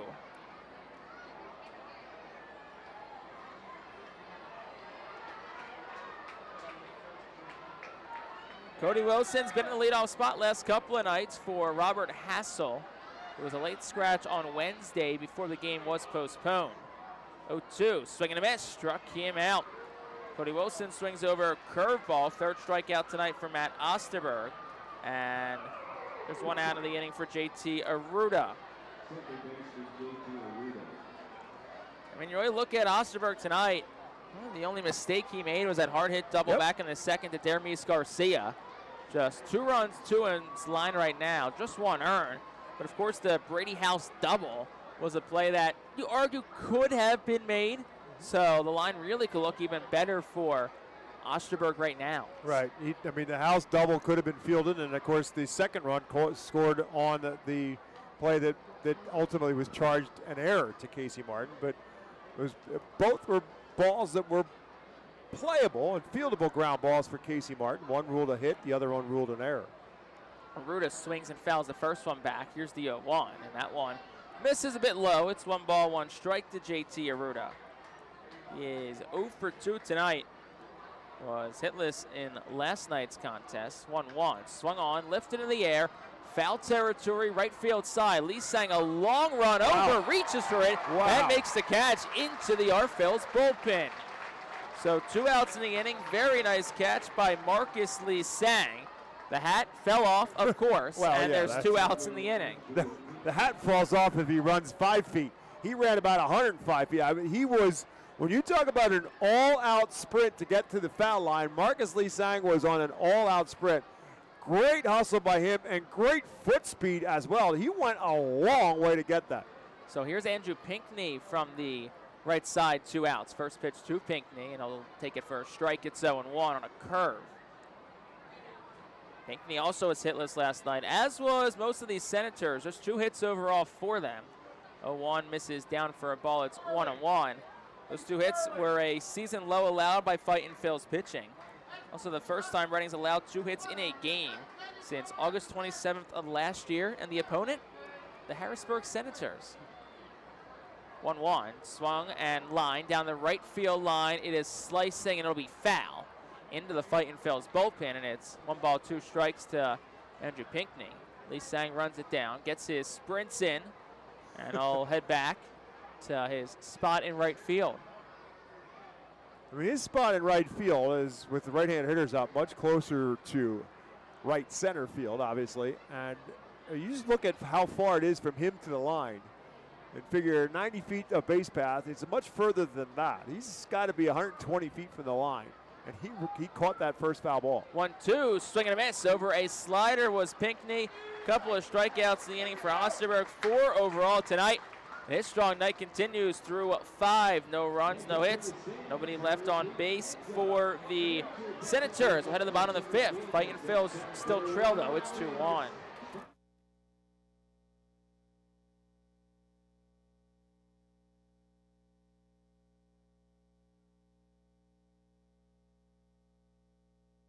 Cornwall Manor is an active senior living community on a 190-acre campus in Cornwall, Lebanon County. The community offers independence and opportunities for wellness and fitness, as well as educational and musical programs, and the peace of mind of having convenient health care on site. Cornwall Manor offers a range of residential choices from apartments to homes. Prospective residents are welcome to visit us for lunch and have a chance to learn more about the community. More information is available online at cornwallmanor.org. Cornwall Manor, celebrating 75 years of senior living. Watch me now. Listen up, baseball fans. The Valley Live app is your home for everything MILB. Download the app today and watch every single MILB game absolutely free. Chat and interact with other fans. Play daily games and win prizes. Plus, you'll get access to the MILB Zone, where you can follow your favorite MILB players and teams all season long. So step up to the plate and download the Valley Live app today.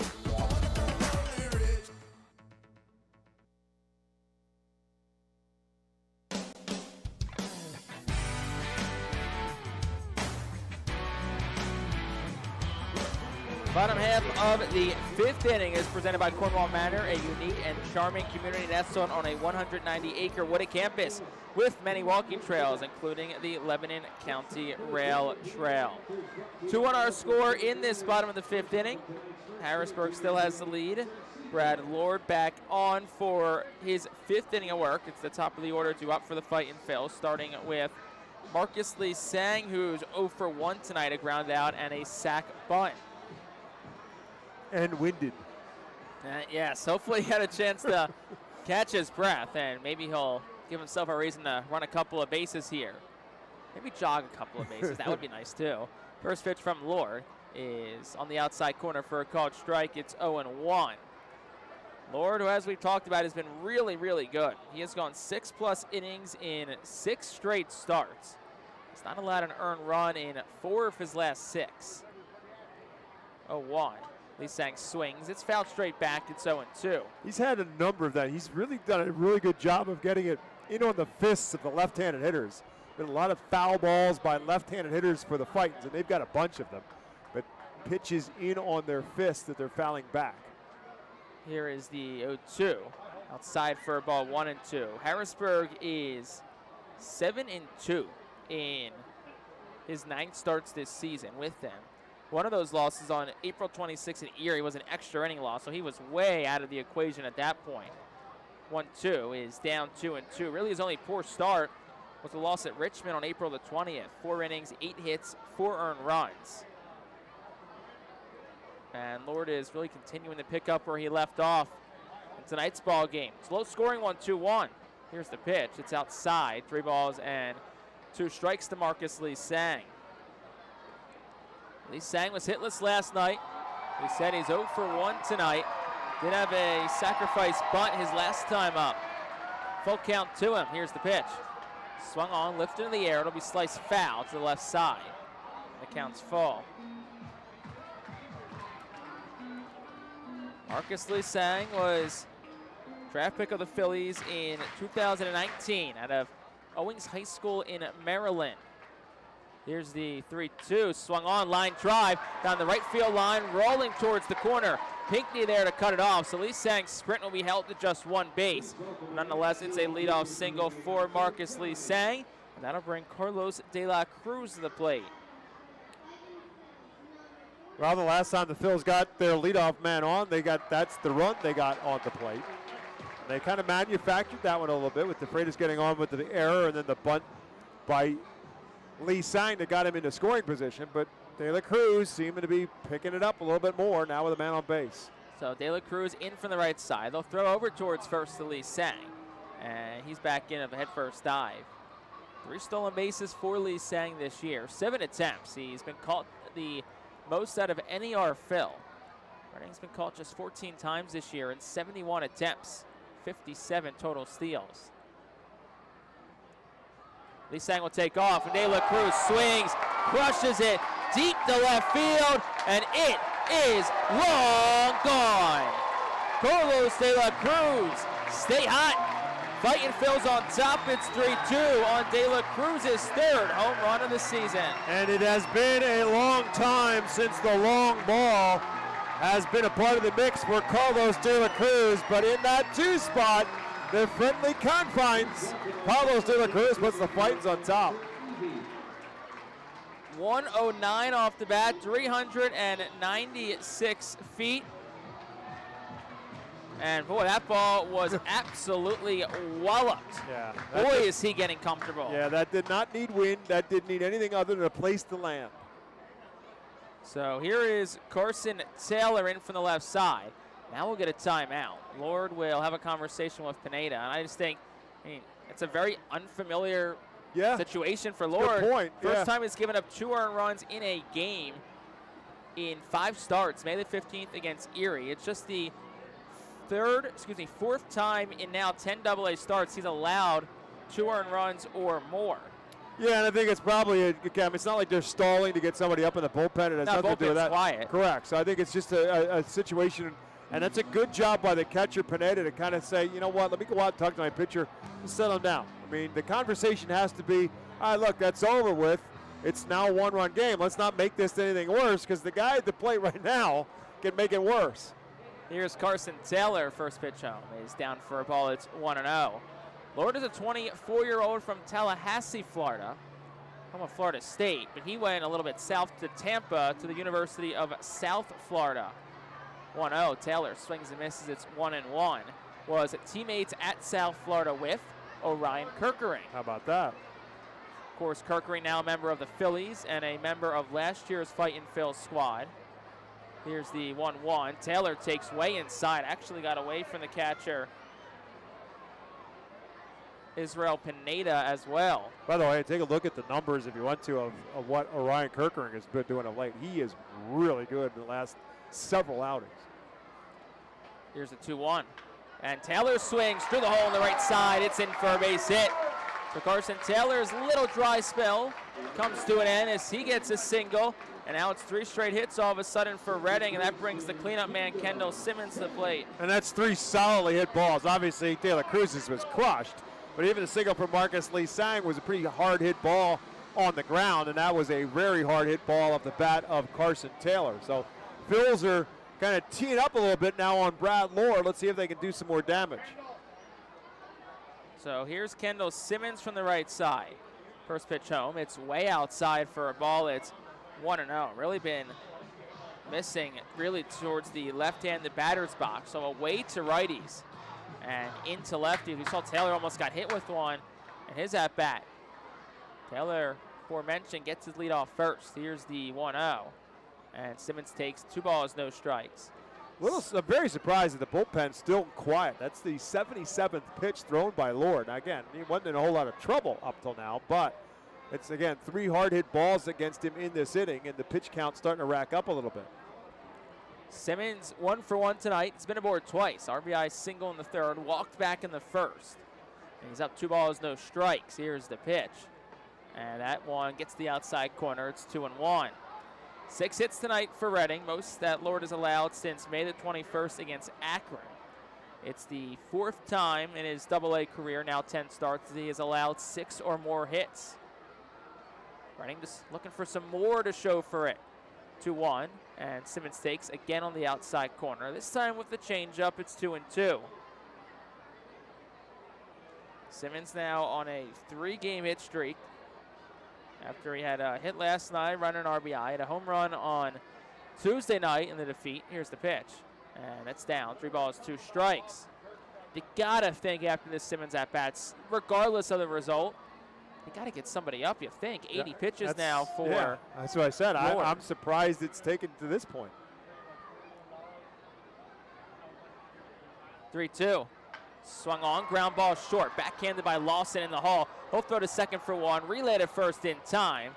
And that's a 6-4-3 double play. Hit into by Kendall Simmons. 42nd double play. Harrisburg's turn this season. And that's a big, big turn of 2 for Harrisburg, and well played by Cortland Lawson. Stopped, backhanded it, and then still was able to get plenty on the throw. And on initial contact, I thought that's not going to be too off the bat, but they turned it crisply, and they got Kendall Simmons pretty easily at first. First pitch to Wilson, gets the inside corner. It's no balls and 1 strike to him. 2 out spot on the 5th.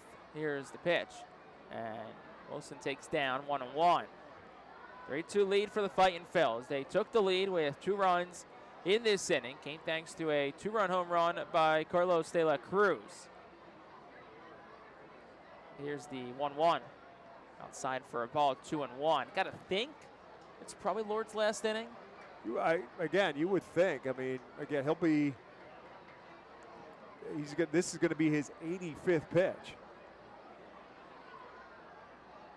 2-1. Wilson swings, breaks his bat, pops it up, shallow center. Lawson out, Cruz in. The shortstop Lawson makes the call on the catch. And that'll retire the side in the 5th. But for Reading, they get 2 runs. Thanks to the Carlos de la Cruz 2-run home run. 3 hits overall for the Fightin' Phils. There were no errors, and nobody is left on base. We've played 5. Top of the 6 up next. Reading leads 3-2. Cornwall Manor is an active senior living community on a 190-acre campus in Cornwall, Lebanon County. The community offers independence and opportunities for wellness and fitness, as well as educational and musical programs, and the peace of mind of having convenient health care on site. Cornwall Manor offers a range of residential choices from apartments to homes. Prospective residents are welcome to visit us for lunch and have a chance to learn more about the community. More information is available online at cornwallmanor.org. Cornwall Manor, celebrating 75 years of senior living. When the Reading Fightin' Phils get hungry, we turn to our team feed partners. Special thanks to Chick-fil-A, Giovanna's Pizzeria, Railroad House, Why I'm Missing Restaurant and Bakery, Jersey Mike's Subs, Mimo's Italian Restaurant and Bakery, Subway, and Clean Eats for making sure the Fightin' Phils front office is never hungry on game day. Our staff enjoys delicious meals from our team feed partners. Don't take our word for it. Find out for yourself today.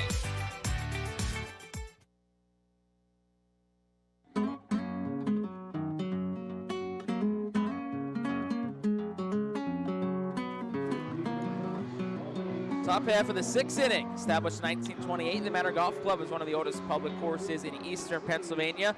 Located conveniently between Philadelphia, Lancaster, and Allentown in Sinking Spring, the Manor Golf Club offers a true test of golf on a championship-style golf course where shot making takes precedent over length. Visit themanorgolfclub.com for more information.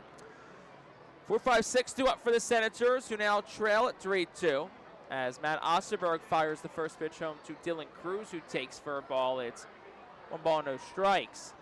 Osterberg now has himself in line for a win. If he can finish it, would be a 2nd straight victory. 1-0. Curveball, swing and a miss, 1-1. That was pitch number 61 from Matt Osterberg. Yeah, so he's in a great position right now. This is obviously a tipping scale inning for him. 3rd time through the order. Here's the heart, and the 1-1 is outside for a ball. It's 2 balls and 1 strike. But if he gets through this one cleanly, less than and 75, efficiently, you gotta think. You got to think you're running back out there for another one. No Reading pitcher has pitched past 6 innings this season. Here's the 2-1, and that's up for a ball. 3 balls and 1 strike. 9 times this year has a pitcher gone 6 innings. Osterberg's done it twice, May 17th and last week at Hartford, June the 1st. 3-1 is on the outside corner for a called strike. Runs the count full to Dylan Cruz. Of course, Lachlan Wells last night threw 66 pitches, so probably could have went a little bit deeper, but with that cushion of a lead, why push it, especially once the perfect game was over. 3-2, curveball swung and fouled straight back by Cruz. It stays 3-2. I don't know if that had anything to do with it or not, but there was also obviously one inning for sure in which he spent a lot of time in the dugout waiting because the Phils put up the 6th spot in the second. 3-2, swung and fouled back again. And the thing I think, too, to remember is, of course, I think every pitcher at this point in the season is fully stretched out. Right. But I think going into a lot of starts, it's pitches or amount of up-downs. How many times are you sitting down? How many times are you getting back up? Curveball just misses outside. It was out, according to our home plate umpire, and it's a walk issued to Dylan Cruz. It's the first walk that Osterberg surrendered since he threw 4 pitches out of the strike zone to start the ballgame. Yeah, Cody Wilson walked lead off to first. So here's Brady House. See if Reading can draw up a double play like they did last time Osterberg issued a walk. No outs in the top of the 6th. 3-2 ball game. Osterberg from the stretch fires home. It's swung on, fouled straight back. It's 0-1. But this is why I'm saying this is a tipping spot in the game, not only because it's the 6th inning, but because of the guys who are at the plate. Cruz, House, and Garcia represent the heart of power in the Harrisburg lineup. 0-1, runner takes off, pitch inside for a ball. DeFreitas' throw to second is in and out of the mitt of Simmons. Throw was on the bag, but in and out of the mid of Simmons. So Cruz steals his 2nd stolen base tonight and 11th overall this season. Cruz had a great jump. I didn't think DeFreitas had a shot to get him, but DeFreitas is really quick with getting rid of the ball. And he's got an absolute cannon. Yeah, for he an arm. does. And Kendall Simmons has played a whole lot more third than he has second this year. And he kind of tried to make the sweep tag, and the ball just didn't stick in the glove. 1-1. Swung on, dribbled foul towards the Harrisburg dugout on the left side. It's 1-2. Of course, biggest aspect of that stolen base is that the double play is no longer in order. And it's a 1-ball, 2-strike count to Brady House, one of the Nationals' toply ranked prospects. 1-2. Swung on, ground ball 3rd. It's foul. Martin does backhand it deep in the hole, and then he'll flip it into the 67 club. Carlos Francisco also is getting up and throwing, so I gotta think that's more if this inning runs astray. 1-ball, 2-strike count on Brady House in this top half of the 6th. Osterberg peers back at Cruz. Here's the pitch. That one misses down for a ball. Smothered by DeFreitas, and it's 2-2. DeFreitas, who does the catching tonight. Caleb Ricketts gets a night off. Well, we expected that Brad Lord's night was over with, but Harrisburg's bullpen is still quiet. Looks like Lord will get the 7th. 2-2. Swung on, line drive left field. That's a base hit. And around 3rd is Cruz. He'll score. And Wilson throws it into 2nd. So it's a RBI single for Brady House. That ties the game up at 3. It's House's 22nd RBI this season. And new ball game for Dermis Garcia. Didn't hit it hard, but again, off the fist, but House strong enough to get it into left field for a clean single. And with the speed of Dylan Cruz, it turns into a run. But there you have it. A walk, a stolen base, and bang, it's a tie ball game. That'll bring Phil Candary out, probably to accomplish a couple of things here. A, give Carlos Francisco some more time to throw. And B, I think just try and settle Osterberg down because really, since the 2nd inning, this is the kind of most trouble he's gotten himself into. Of course, at this point, the hope is to get him through 6 and at least chalk up a quality start. Yeah, I think a lot of it has to do with that. Like, all right, look, we got to get through this inning. You turn a double play before you're an out away from getting out of any further damage, but let's work our way through this. It's a new ball game. It's tied up. Back to work. But again, the pitcher like Osterberg, and we talked about this with Lachlan Wells, you've got to be spot on with your pitches because you're not going to blow the ball by anybody. You don't have that kind of power with your pitches. You've got to be accurate with your location. and especially with dangerous hitters like Harrisburg has in their lineup. First pitch is in for a strike to Dermis Garcia.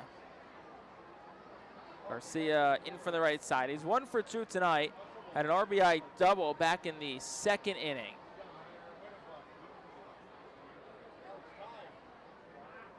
And Osterberg will step off. House, not a huge threat to run. Just 3 stolen bases this season in 4 attempts. This is 51st game he's played for Harrisburg this year. He's pretty much been an everyday player for the Senators. The ball is 1 strike to Dermis Garcia. Osterberg comes set at the belt, fires home. Swung on and fouled back off the netting behind home plate. It's 0-2. 74 pitches for Matt Osterberg now tonight. I think really kind of any thoughts of his outing extending past this inning's probably been erased. Here's the pitch. Curveball lifted in the air, foul territory right side. The Freitas and Ball. Ball makes the call and the catch. And that is out number 1. Squeezed it right in front of the Fightin' Phil's dugout. And that'll bring Cortland Lawson to the plate. I like the way Ball did that because it's obviously it's a much easier play for the first baseman or for anybody than the catcher to make that catch with the mitt. But the Freitas had found it, but was kind of tentatively going after it a bit with the wind getting it in the air, and Ball calls him off. It's a better, easier play for the first baseman. Lawson digs in from the right side. First pitch to him, swung on, lifted in the air out towards right center. Hit pretty well, but Lee Sang gets to a spot. He'll make the catch on the warning track. A couple of steps in front of the wall. 2 outs in the inning for Israel Pineda. Well, we'll see how this thing ultimately ends up because you still got another batter to get, but it's a pretty good track record with Phil Condary. When he goes out to the mound in the middle of an inning, whatever he says is pretty gold because his pitchers usually seem to get out of trouble after he's done. I think it really speaks to the nature of the calming presence that Condary has. And Osterberg now 1 out away from getting out of the 6th and at least earning himself a quality start. Pineda in from the right side. They'll throw over towards first. House back in.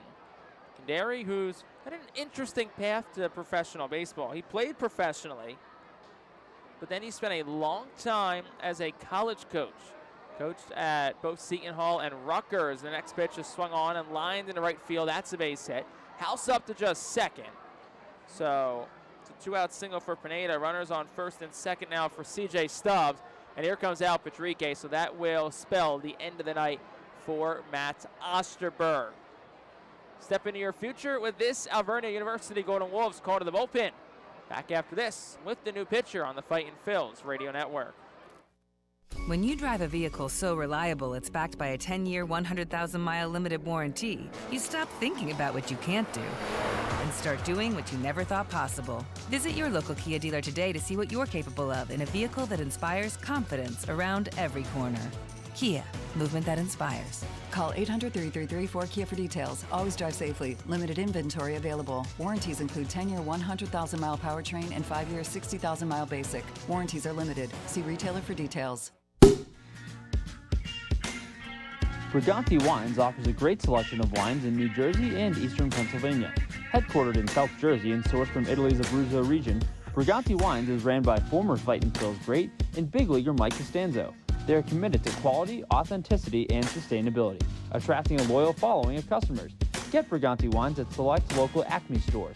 Visit brigantiwines.com to learn more.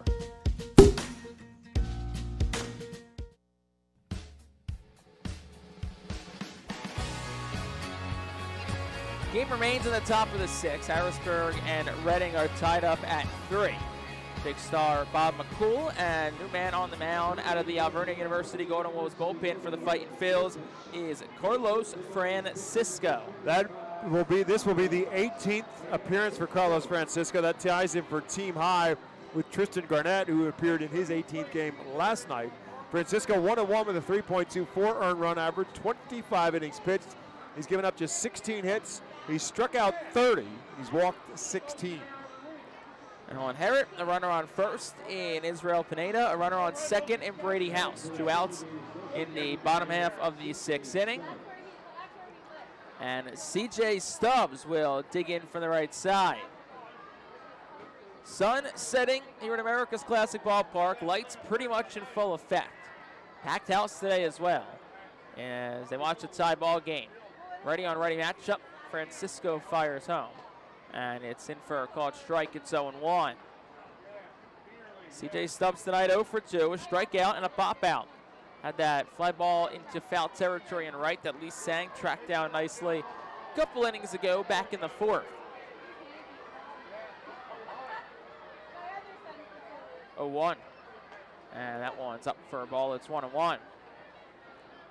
CJ Stubbs accounted for the lone run last night for Harrisburg. Broke up the perfect game in the 6th inning of Lachlan Wells with a solo shot just over the wall in left field.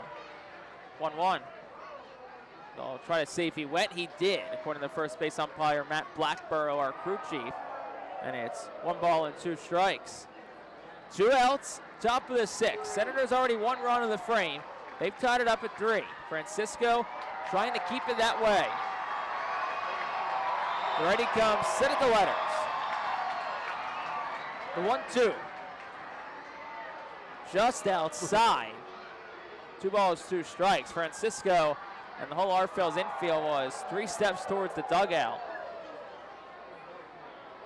Also got a wave going here at America's Classic Ballpark. Haven't seen many of those really, and I think our time here together. No, that's true. 2-2 count, 2 outs to Stubbs. Here's the pitch. Swung on, 1 hopper to short. Awkward hop from Moore, makes a nice play on it. Strong throw across the diamond is in time, and that will retire the side in the 6th. Harrisburg does get 1 run. They did it on 2 hits. There were no errors, and they strand a couple on base. We're through 5.5. We'll head to the bottom of the 6th with the Fightin' Phils and Senators all tied up at 3. When you drive a vehicle so reliable it's backed by a 10-year, 100,000-mile limited warranty, you stop thinking about what you can't do and start doing what you never thought possible. Visit your local Kia dealer today to see what you're capable of in a vehicle that inspires confidence around every corner. Kia, movement that inspires. Call 800-333-4KIA for details. Always drive safely. Limited inventory available. Warranties include 10-year 100,000-mile powertrain and 5-year 60,000-mile basic. Warranties are limited. See retailer for details. Briganti Wines offers a great selection of wines in New Jersey and eastern Pennsylvania. Headquartered in South Jersey and sourced from Italy's Abruzzo region, Briganti Wines is ran by former Fightin' Phils great and big leaguer Mike Costanzo. They are committed to quality, authenticity, and sustainability, attracting a loyal following of customers. Get Briganti Wines at select local Acme stores. Visit BrigantiWines.com to learn more.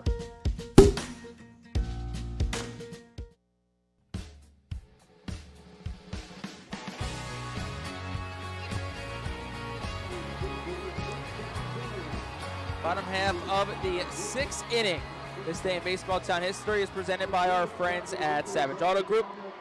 Visit Tim Profit and Savage 61 for all of your automotive needs. Well, figured I'd put this one in after the way last night went. June 7th, 2000 at Reading, Pete Zamora, making his first start of the season in Game 2 of a doubleheader, retires all 21 Harrisburg hitters to record the first, the last, and the only perfect game in our Phil's history. Yeah, you had looked that up last night, but then you sat on it because you didn't want to. A batter after Eric Valen makes a sliding catch to preserve the perfecto. Zamora strikes out Dan McKinley to end it. The 6-0 win earns the Phils a split on the day as Harrisburg takes the first game 1-0, defeating Brandon Duckworth, one of our old friends, on an unearned run. First pitch to Bryce Ball, swung on the ground at first. Garcia waits back and down on it. First base takes the bag in time, out number 1. Boy, we've had a lot of one-pitch outs in this game on both sides. Of course, Brandon Duckworth pitched for the Fightin' Phils, also was a big leaguer. It's guest of ours in the pregame show last year. As a scout with the Yankees. Scout with the New York Yankees, that's correct. Robert Moore will dig in from the left side. 1 out, bottom 6-3-3 game, and I don't know what we're going to call that. He started, and then he stopped because he tripped. It's going to be a pitch clock violation. I guess they'll roll it as a pitch clock violation. Yeah, because he started. I don't know if his foot got stuck or what happened, but Brad Lord did not deliver the pitch. He lost his balance or his foot got stuck, one or the other. So he didn't deliver the pitch, so obviously he didn't deliver the pitch in time, so it's a pitch clock violation. It's 1-0. Here's the pitch, and Moore takes 2-0. Speaking of prominent baseball figures that have been in attendance this week here in Baseball Town, Robert Moore's dad, Dayton Moore, who is currently an advisor to the Texas Rangers, 2-0, is outside for a ball 3-0, but most notably from 2006 to 22 was the president of baseball operations for the Kansas City Royals, pretty much built the 2015 World Champion Royals. 3-0 is fouled straight back, and it'll land just in front of us. I think it would have been a bit low this time. It wouldn't have got. That also was hit a lot harder than the last one.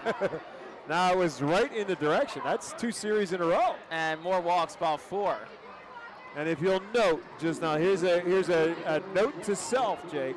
Both were hit by left-handed hitters. Both the balls that were the one that you dropped. Thanks. And this one that was at our direction, just not high enough to get to us. Both off of left-handed hitters. So put that in your scouting report. So you can pull that little card out of your pocket, for when left-handers hitters come up. So if they're ready Casey Martin up, I know we're pretty safe. Moore, and he's off. They haven't picked off, and they got him. So it's going to be a pickoff 1-4. Moore thought he had a read on the pitcher, Lord, and had a really good jump, but Lord, though, was long in his set and was able to step off and throw Moore out. It's the second straight night Moore's been thrown out trying to stretch it out on the base paths. Yeah, thrown out last night trying to stretch a single into a double. And Martin swings, pops it straight up in the infield, foul territory left side. Pineda House there, third baseman House makes the call and the catch, and that will retire this side in what turned out to be a very quick bottom half of the 6th inning. No runs, no hits, no errors, nobody left on base. We will head to the 7th. Still tied up at 3 on the Fightin' Phil's Radio Network. Fans, nothing beats a great day at Golden Oaks Golf Club. Located just minutes from Reading, Golden Oaks is a beautiful, award-winning golf course open to the public with perfect greens, lush fairways, and a course playing for 5 sets of tees. Bogey's Pub is open to the public with the area's best full-course menu, featuring indoor and outdoor seating and TVs to watch your favorite sports teams. Let the Golden Oaks Golf Club team cater to your need. Lunch, dinner, golf outings, parties, company events, and fundraisers. Visit our website at GoldenOaksGolfClub.com and follow Golden Oaks Golf Club and Bogey's Pub on Facebook. Golden Oaks Golf Club, where great memories are made. The Fightin' Phils thank White Star Travel and Tours for presenting the 2024 Fightin' Phils Fan Road Trip. This year's trip runs from July 26th to 29th and features stops to see the Fightin' Phils in New Hampshire, along with the chance to meet a player and coach. The trip also heads to the Baseball Hall of Fame in Cooperstown, a Red Sox-Yankees game at Fenway Park, and finally Citizens Bank Park to see the Phillies take on the New York Yankees.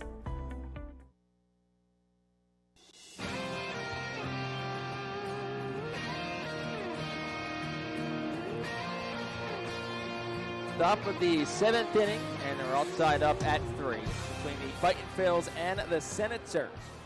Fightin' Phils are excited to bring you our Phils baseball live from the comfort of your own home. Join us on the Fightin' Phils Radio Network on YouTube, Facebook, Twitch, Twitter, ourphils.com/radio, or for free on the Valley Live app or on MILB TV. I'm Jake Starr, he's Bob McCool, and excited to bring you the action of tonight's ball game from a packed FirstEnergy Stadium on this Friday night. Top of the lineup up for the Senators for the 4th time. Cody Wilson will lead things off. Carlos Francisco's on for his first full inning of work. Wilson squares the bunt and rolls it down the third base line. It goes foul where Casey Martin scoops it. 0-1. So as we expected last inning, this time we definitely will see action in the bullpen for the Senators. Right-handed pitcher Holden Powell up and throwing. 91 pitches for Brad Lord when that inning ended. And the Phils did him a favor, obviously, with Robert Moore getting caught stealing. Ended that inning pretty shortly. It allowed him to finish the inning cleanly. The ball is 1 strike to count to Wilson. He's 0 for 2 tonight. Did walk back in the first. 0-1. He is outside for a ball. It's 1-1. First full inning for Francisco tonight. Did pitch to one batter in the top half of the 6th in relief of Matt Osterberg. 1-1. And that is on the inside corner for a strike. It's 1-2. Osterberg in total tonight, 5 2/3 innings, 7 hits, 3 runs, 2 earns, 2 walk, and 4 strikeouts. Came just 1 out shy of his second straight quality start, but all in all, still a solid night for Osterberg. 1-2, swung on and poked foul down the first baseline. And it stays 1-2. I'm sure if you asked any hitter, they would tell you that they never look up at the scoreboard to see what their numbers look like. But I would hope if I'm Cody Wilson, I don't look up there at all. Because with his 0 for 2 tonight, he is now below 100 on the season. He is at 0.99 as he stands in. 1 ball, 2 strikes to Cody Wilson, the pitch. Swing and a miss, struck him out. Carlos Francisco picks up his first strikeout of the night. Second straight at bat that Wilson has struck out. And that'll bring JT Arruda to the plate. Arruda digs in from the left side. He's a switch hitter and is the only Senator who will bat from the left side tonight. Arruda, who's 0 for 3 in tonight's ball game. Francisco from the stretch fires home, and it is swung on line down the right field line into the Fightin Phillies bullpen. They all scatter like bowling pins, and then Tommy McCullum picks it up. What's with Tristan Garnett? I thought he was the official ball tracker. He's the first one running out of there. I don't know. McCullum beat him to it tonight. 0-1 is outside for a ball, 1-1. Saw Tristan Garnett had some family here, taking some pictures on the field pregame. Garnett, of course, who comes from the Portland, Oregon area. So definitely not a close trip, but always nice when the players can get some family out here at the ballpark. 1-1. Arruda way behind a slider at 84. Swings and misses. It's 1-2. Of course, his family and all the families here will await some post-game fireworks after tonight's ball game. As the sun continues to set on what is a beautiful scene tonight at FirstEnergy Stadium. Here's the 1-2. Swung on, chopped to second. Couple of hops for Simmons, who ranges to his left, flips to first in time. And that is out number 2 for Andrew Pinckney. Pinckney, who is 1 for 3 tonight. It's single back in the third. Sandwich around that's a ground ball in the first, a strikeout in the 5th. I'll dig in from the right side. 2 outs in the the road half of the 7th. First pitch is inside for a ball. It's 1-0. Anything happening during the 7th inning stretch tonight, Jake? Not me. I'm not involved. At least I don't think so. I thought maybe it'd be an encore performance. I mean, after last night, I think we might need one. I'm just saying. 1-0 is outside for a ball. 2-0. I reviewed the tape today. Yes. I thought it was pretty good. I thought you did a great job. I told you that when it happened. I thought it went better than I thought. And I said this on the radio this morning with you and Mike Keller and Carl Ellison. I was nervous. Next pitch is swung on, ground ball third. Martin forehands it, throws the first in time, and that will retire this side in the 7th. 3 up, 3 down for Carlos Francisco. Well, it's 7th inning stretch time. I will not be singing, so we will step aside and take a break. Bottom half of the 7th coming up next after this on the Fightin Phils Radio Network.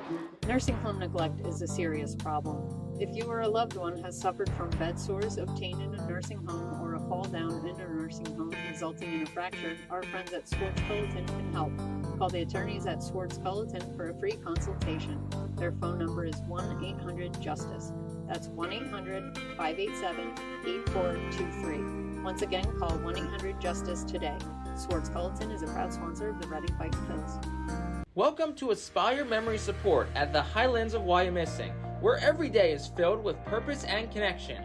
Our innovative approach, featuring the Hearthstone Institute's renowned I'm Still Here program, ensures that every resident living with Alzheimer's or dementia experiences a life worth living. With evidence-based techniques and personalized care, we focus on meaningful engagement to reduce common symptoms like agitation and anxiety. Join us in celebrating the person behind the memory loss with activities tailored to their unique interests and abilities. Discover the difference with Aspire Memory Support at the Highlands at Wyomissing.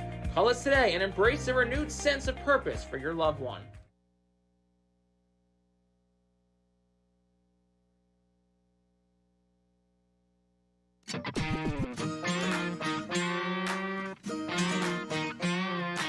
Bottom half of the 7th inning. It's a 3-3 ball game, and this game is in the hands of the bullpen. In from the Alberta University Golden Wells bullpen for Harrisburg, it is the righty Holden Powell.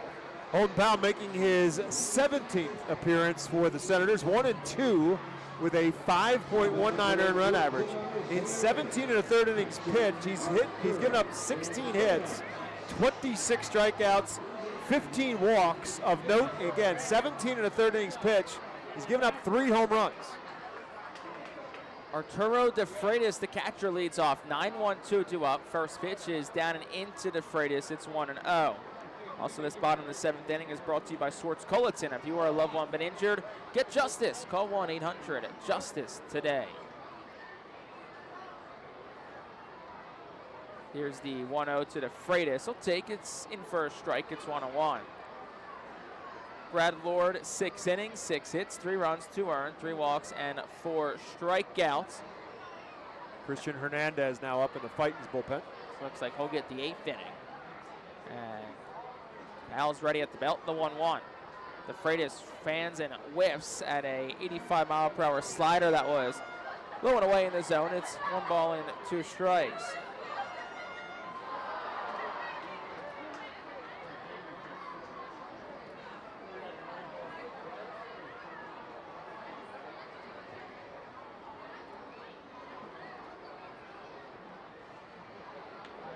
One-two.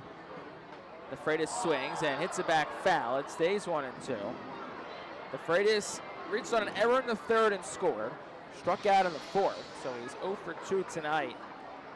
Has reached base and has hits in his last 5, trying to extend that mark here.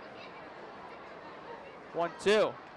Swing and a miss. De Freitas goes down on strikes. Fishes after a slider low and away at 85.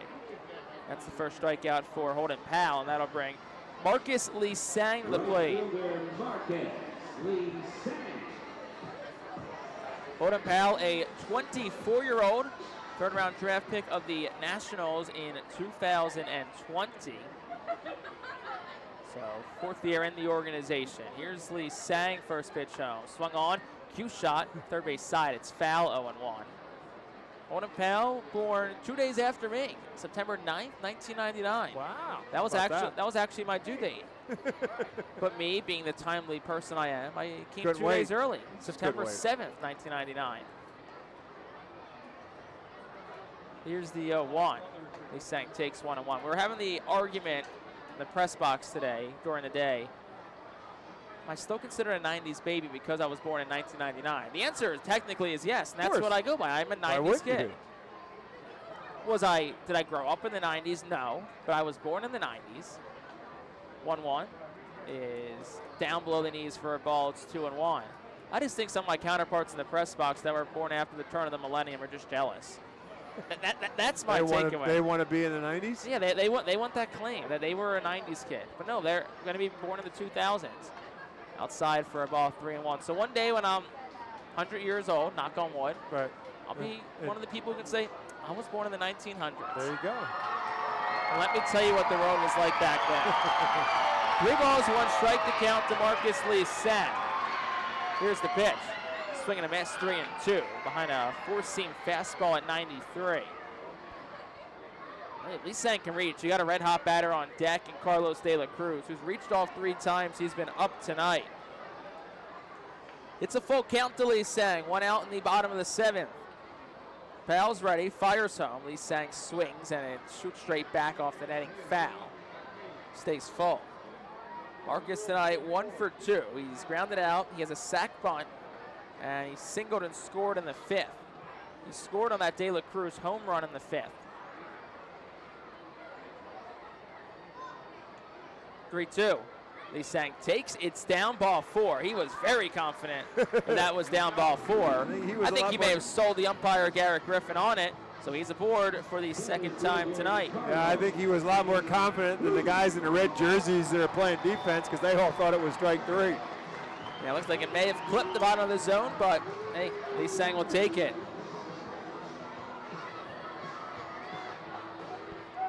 So here's Carlos De La Cruz. Gave Redding the lead in the 5th with a 2-run shot. His 3rd of the season. First pitch home. And Carlos watching all the way. It's a strike at 0-1.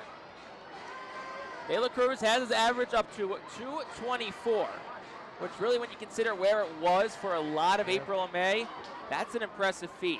He's been red hot as of late. 0-1.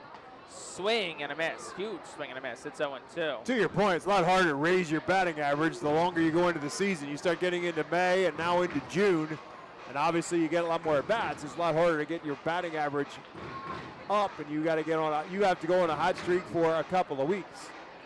In April and early into May, you can go a hot streak for a couple of days, and your batting average turns around dramatically. Now it's going to take you a good week or more. 0-2. De La Cruz takes up for a ball. It's 1-2. Bad part for Carlos was because of where he was and the struggles he had early on. It's going to take him a couple of weeks to get back to a more comfortable level. But again, the power was also missing as well as the hits. He was not short of power his last time up. 1-2. That one's down. 2 balls, 2 strikes. De La Cruz started at 0-2. Now he's worked it back to 2-2. He just looks so different at the plate now than he did. Beginning of the year, he seemed to be so confused and guessing a lot. A confident hitter right now is De La Cruz. The 2-2, that's down and in, counts full, 3-2. Christian Hernandez continues to throw for Reading. The bullpen's quiet for Harrisburg, so right now it's Holden Powell's inning to work through. 1 out in the bottom of the 7th, 3-3 ball game. Marcus Lee Sang leads off at first. Powell against De La Cruz. 3-2. That's inside, ball 4. Nada wanted a snap throw, won't matter. It's back-to-back walks issued by Powell.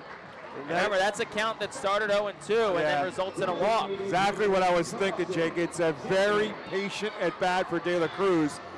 And when you factor in what we're talking about with him starting to get hot, when you start to get hot, sometimes this might seem counterintuitive, but it's harder to be patient because you want to hit. You want to swing that bat because I'm hot. So it's sometimes harder to be patient and wait for good pitches. That makes it that much of a better at-bat for De La Cruz. So now we'll have a conversation just between Pineda and Powell. And now there is throwing in the bullpen for Harrisburg. Marquise Grissom Jr., the righty, is up and throwing. And it's Carson Taylor at the plate. He's 1 for 3 tonight. Strikeout, flyout, and a single. Sits at .299, 7 home runs, and an Eastern League best 40 RBI. Lee Sang off second. De La Cruz leads off first. Here's the pitch. That is at the belt for a strike. It's 0-1. Slider at 84.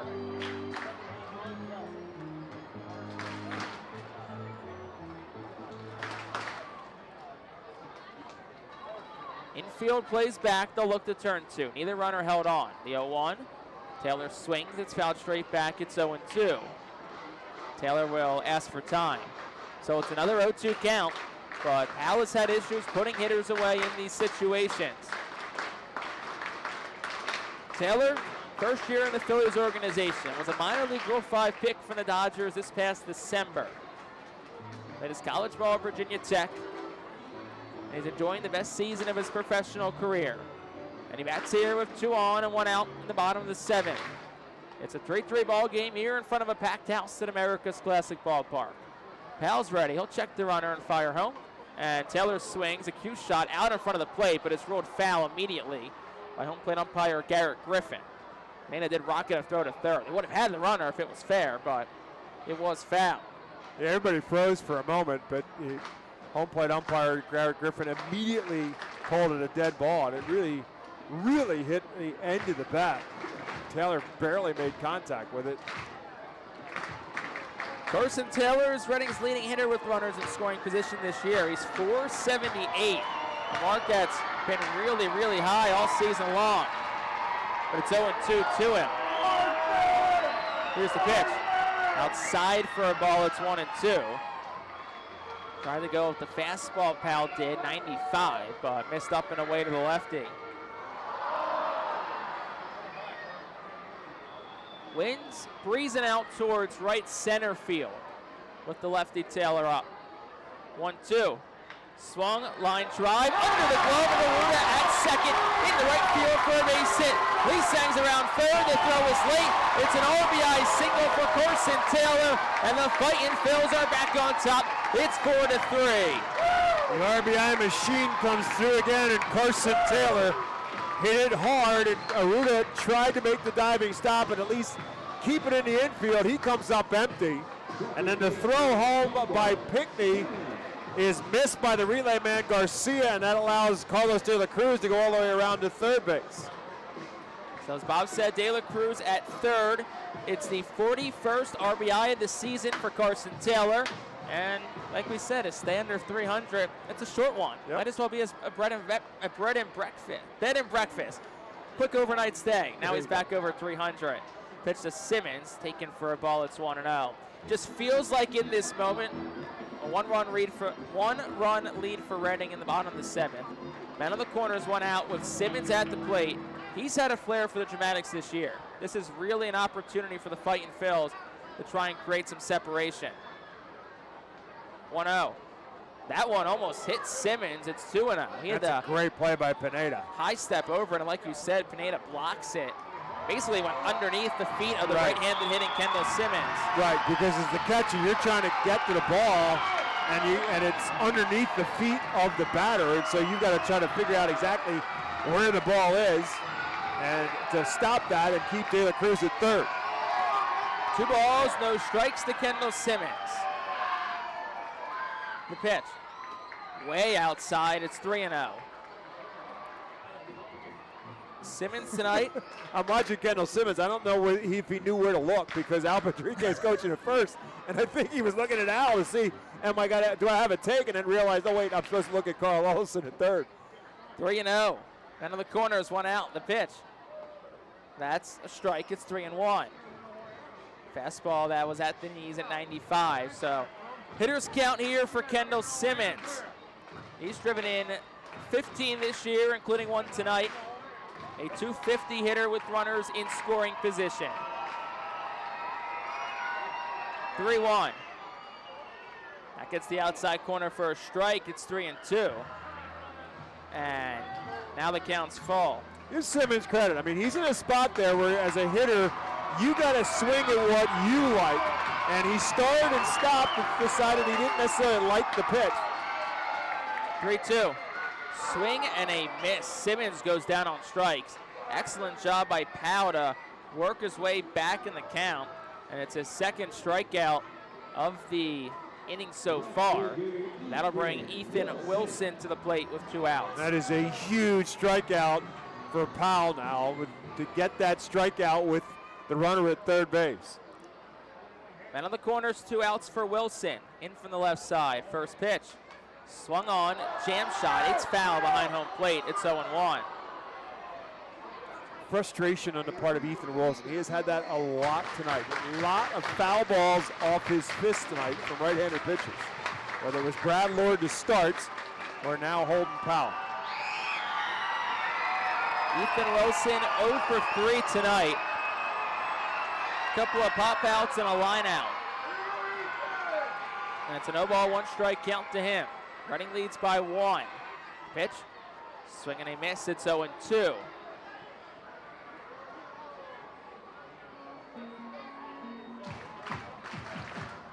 A long inning for Powell, 31 pitches.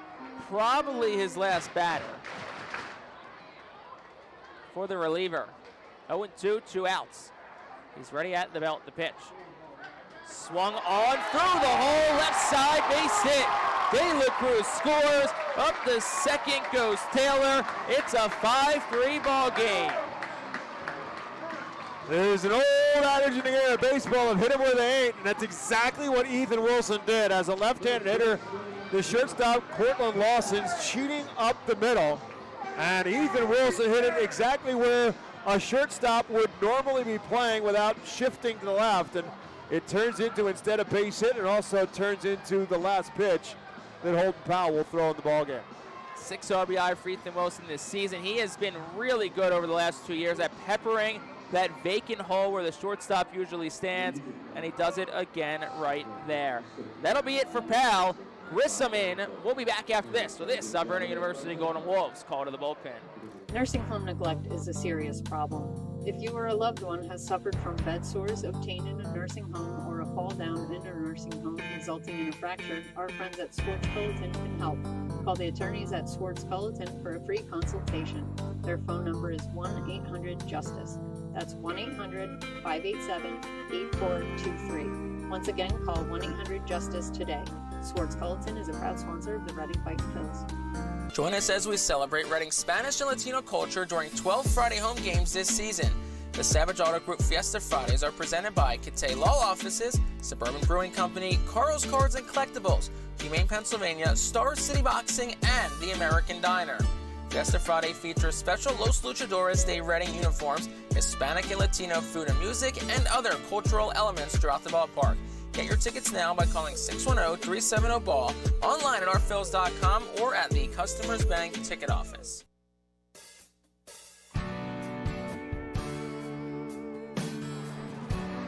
It remains bottom 7, 5-3 Reading leads. They put 2 on the board already this inning.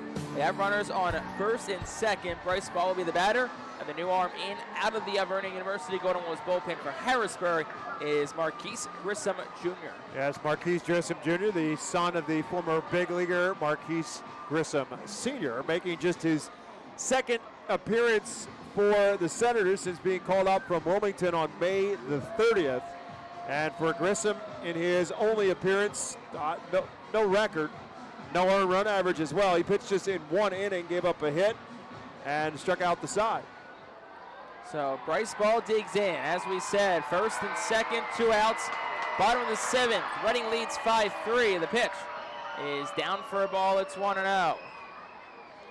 Christian Hernandez is pretty much ready in the Fightin Phils bullpen, so it'll be his job to hold this lead in the 8th. Carlos Francisco currently the pitcher of record for the Fightin Phils. 1-0. And Ball, big swing and a miss. It's 1-1. Change up there from Grissom, and he really had Ball out in front. Bryce Ball tonight, a couple of ground outs to shortstop. Popped up to the first baseman, Daramis Garcia. Last time up in the 6th. 1-1. Swing and a miss again. Why not go back to the changeup? Yep. Out in front of it, it's 1-2. Powell went 2/3 of an inning, gave up 2 hits, 2 walks, 2 strikeouts. Currently on the hook for 2 runs, both earned. Powell's looking to keep it at, not Powell, Grissom's looking to keep it at that for Powell. 1-2. Ball swings, in on the hands, pop fly, shallow center, cruise in, plenty of space and time. He'll make the catch.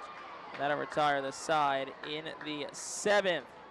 Fightin Phils take the lead though. They get 2 runs. They do it on 2 hits. There were no errors, and they do leave 2 on base.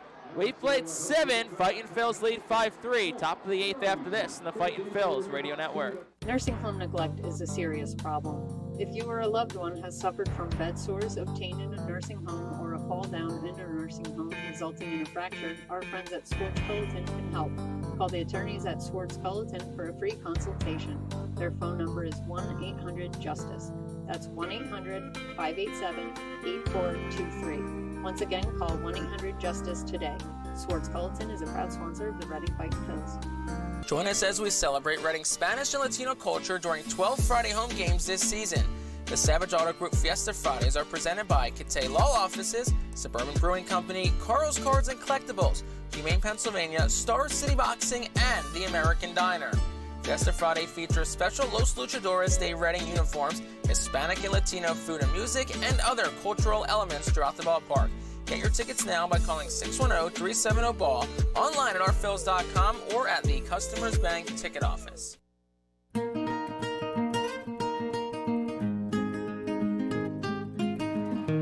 Top half of the 8th inning, the Fightin Phils lead it 5-3 over the Harrisburg Senators. New pitcher in from the Vernon University Golden Wolves bullpen is Christian Hernandez, and here to tell you all about him and take over on the play-by-play is Bob McCool. All right, thanks very much, Jake. 8th appearance of the season for Christian Hernandez. No 0-1 with a 4.50 earned run average.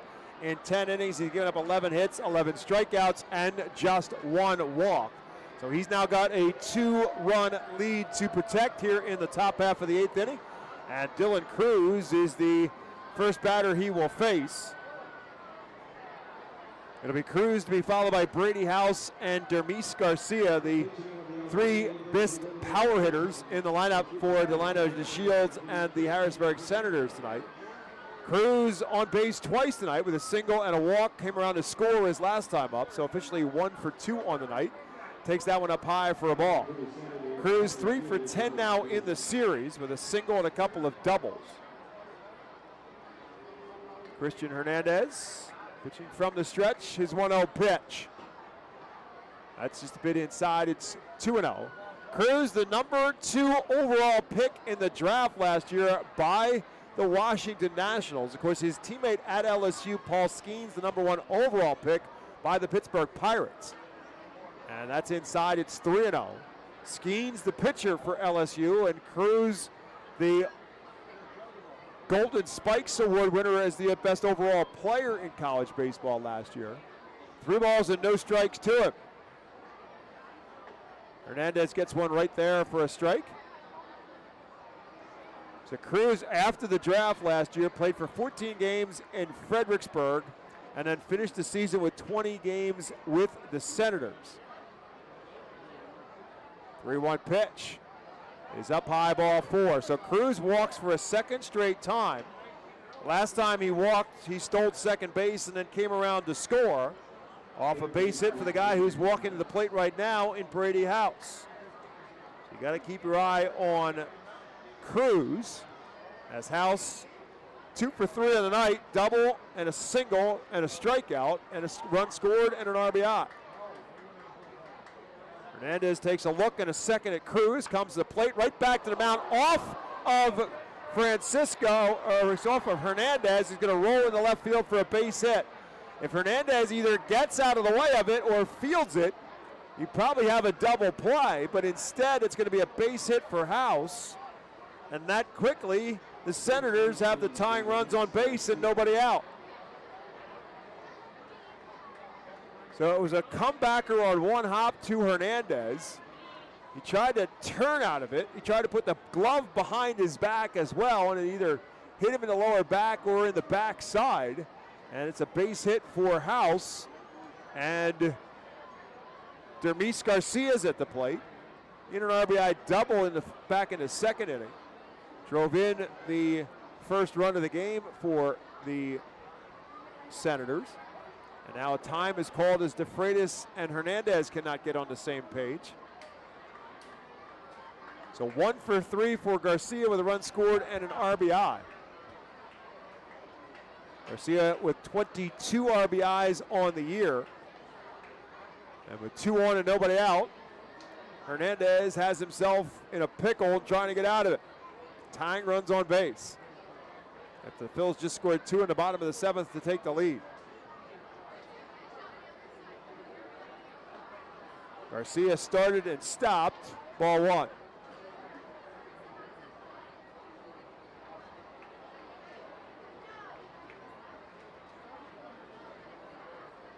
Tommy McCullum up and throwing in the Fightin's bullpen. Hernandez now will step off with Cruz at second base, nobody behind him. Kendall Simmons at second, Robert Moore at short, playing well off the bag. So Cruz can take maybe a little bit more of a lead now. 1-0 pitch to the plate. Lifted foul and drifting out of play. Bryce Ball will give it a chase, but it'll hit to the top of the first base grandstand. Tremendous crowd on hand today. They were late getting here, but they have not stopped coming. It is not a whole lot of empty seats in this place tonight. 1 ball and 1 strike to Dermis Garcia.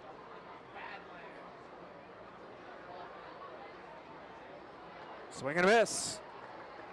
So now Hernandez has Garcia in a 1-2 hole. Fastball up and in that Garcia did not get to. Of course, don't forget tomorrow, free baseball, because it's a doubleheader.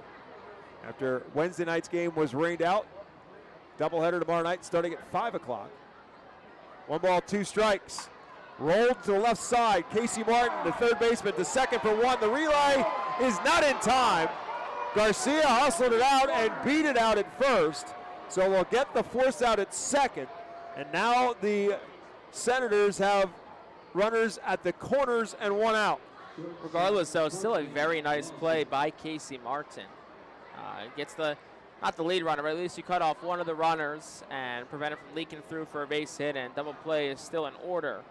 For Cortland Lawson, who has grounded out twice and flew out as well. So 0 for 3 on the night. Cruz, the runner at third. Garcia now at first base with one out.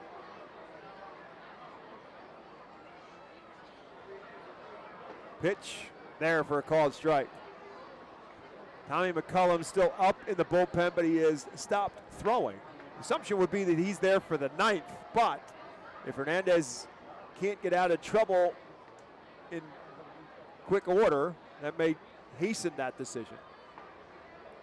Lawson takes that one for a called strike, and it's no balls and 2 strikes now to Cortland Lawson.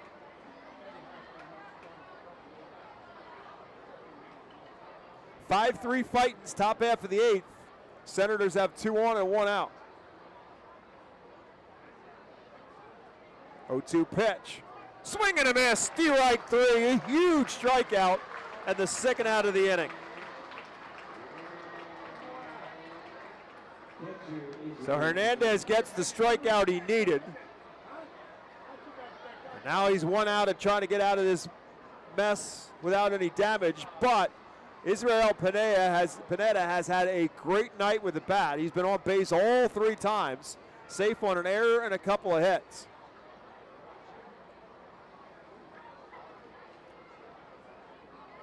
Swing and a miss at the first pitch. Looked like a slider away, and Pineda went chasing. And with that, Pineda's going to call time. Regather. Hernandez from the stretch.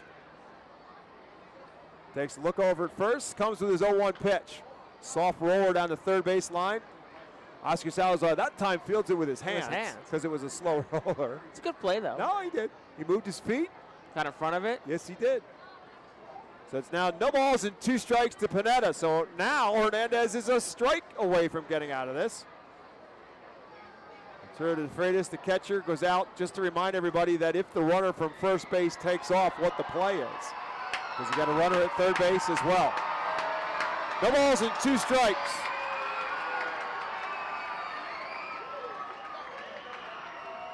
Swing and a miss, strike 3. Pump and a fist. Christian Hernandez works out of the jam. And the Senators are retired in the 8th for Harrisburg. No runs, 1 hit. No errors, 2 left. We'll head to the bottom of the 8th. Phil's looking for some insurance. It's 5-3 Reading on top. ROG Orthodontics is the proud official partner of the ROG Orthodontics Fightin Phil's Kids Club. Join today at Fightins.com to get your free ROG Orthodontics Kids Club t-shirt and visit FantasticSmiles.com for more information on why ROG Orthodontics is voted #1 in Berks and Monco. ROG Orthodontics and the Fightin Phil's, 2 great hometown partners. Are you looking for a reliable food distributor to meet all your culinary needs? Look no further than our trusted team at Feaser's Food Distributors. For over 120 years, our products have been sourced from the best farms and suppliers, ensuring that you get the best ingredients for your restaurant or organization. From fresh produce to premium meats, Feaser's supplies everything but the appetite. Visit Feasers.com today to experience the difference in working with a top-tier, family-owned food distributor. Feaser's, your partner for success in the kitchen. Looking for a fast and hassle-free way to get your snacks and non-perishable groceries? Look no further than FeasersDirect.com. With just a few clicks, discover the convenience of having your culinary essentials ready for a pickup at our headquarters in Harrisburg.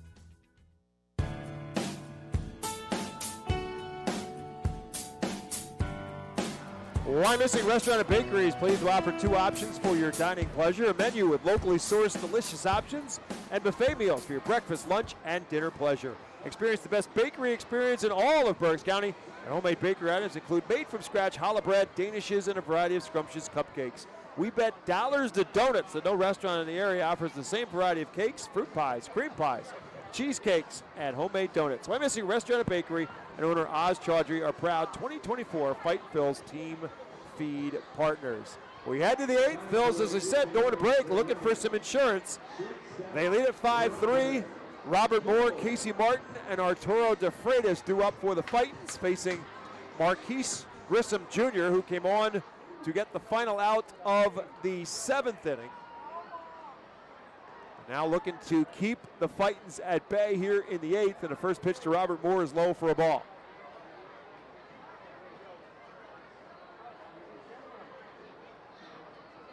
This one lined in the left field and down for a base hit, down the third base line. Moore around first, headed for second. Wilson having trouble with it, but if Moore will put on the brakes and stop at second with a double. A couple of doubles tonight for Robert Moore. Second time this season he's had two baggers in a game.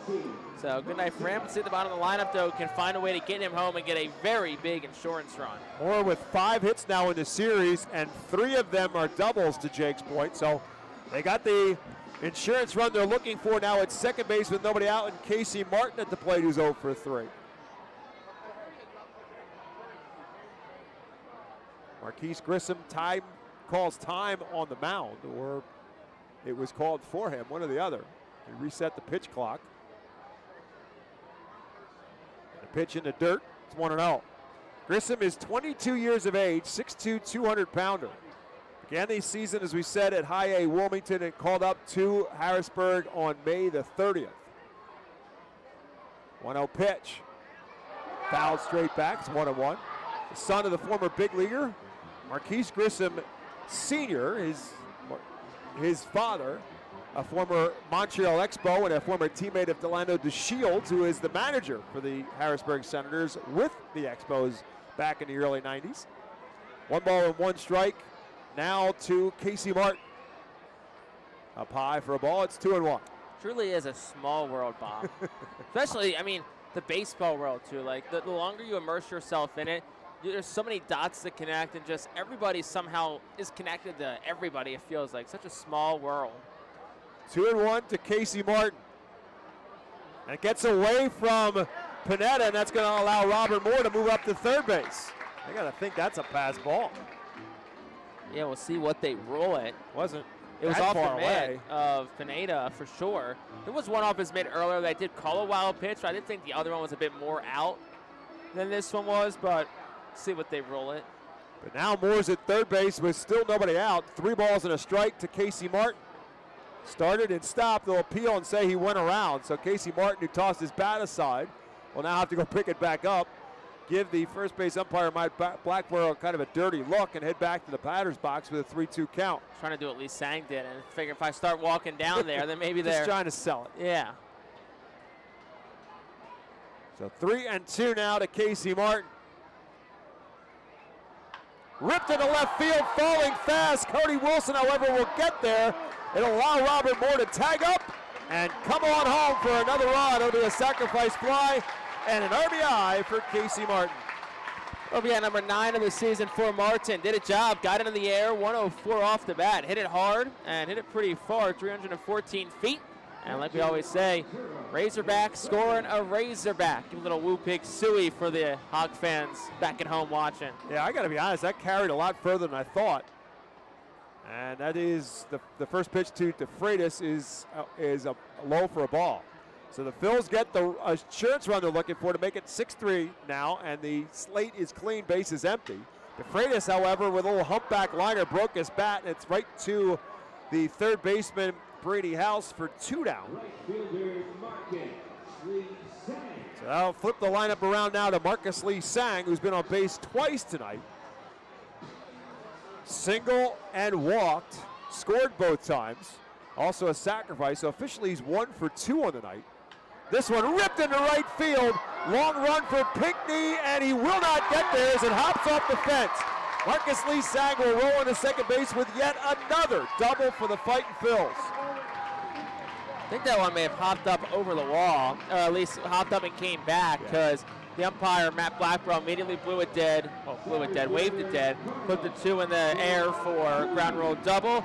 Here's Carlos De La Cruz, giving a chance to kind of cap off a pretty good night for him.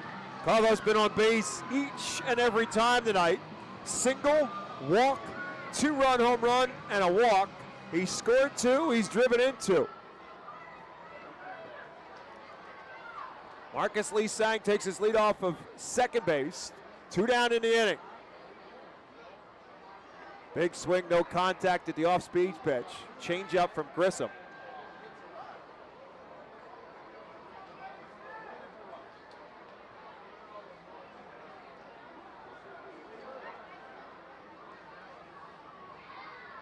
Up and in. It's 1-1.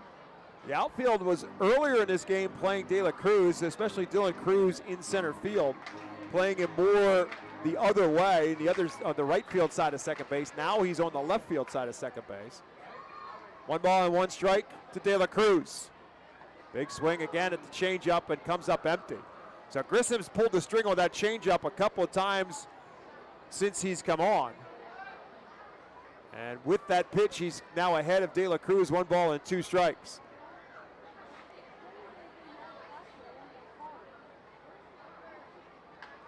Just reaches out and slaps it towards short. Lawson up with it. The throw just in time to get De La Cruz at first.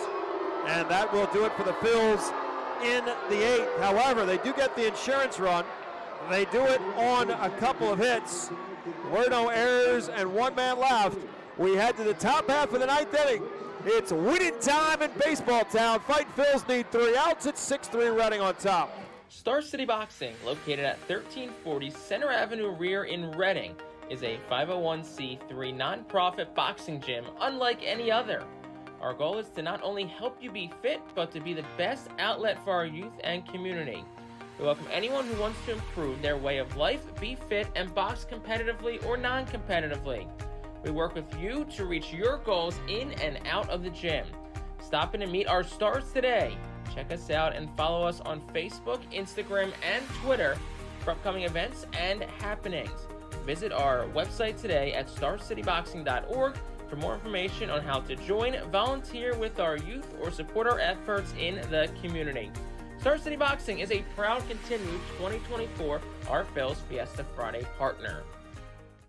ROG Orthodontics is the proud official partner of the ROG Orthodontics Fightin' Phils Kids Club.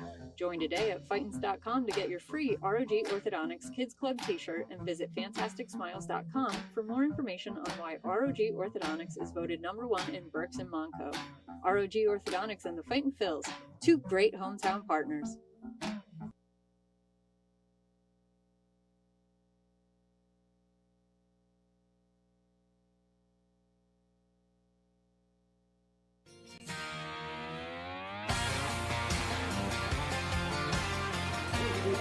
Well, we told you about the attendance, and the crowd just kept filing in tonight. There weren't a whole lot of empty seats, including some people out on the veranda out on the Redner's Event Center tonight. Now we know the official attendance. Tonight's attendance at FirstEnergy Stadium, 8,805, largest crowd so far in the 2024 season. Thanks to our friends at PSECU for presenting tonight's attendance. PSECU is proud to be one of the largest credit unions in Pennsylvania. And the Alvernia University Golden Wolves Cola bullpen brings in Tommy McCullum, trying to get the last 3 outs for the Fightin' Phils with a 6-3 lead here in the 9th. CJ Stubbs will lead it off for the Senators, to be followed by the top of the order, Cody Wilson and JT Aruda.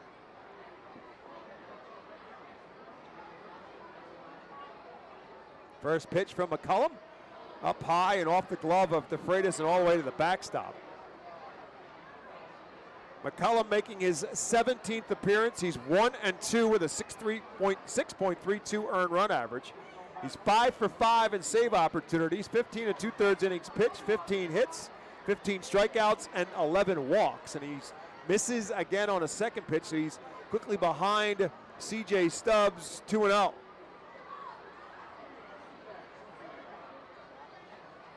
And that's over for a called strike. Stubbs looked like he was taken all the way.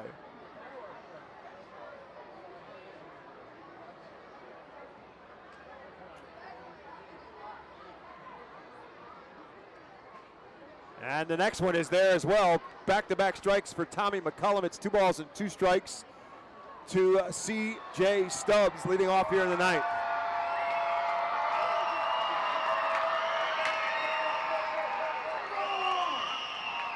Way outside, McCullum overthrows that one.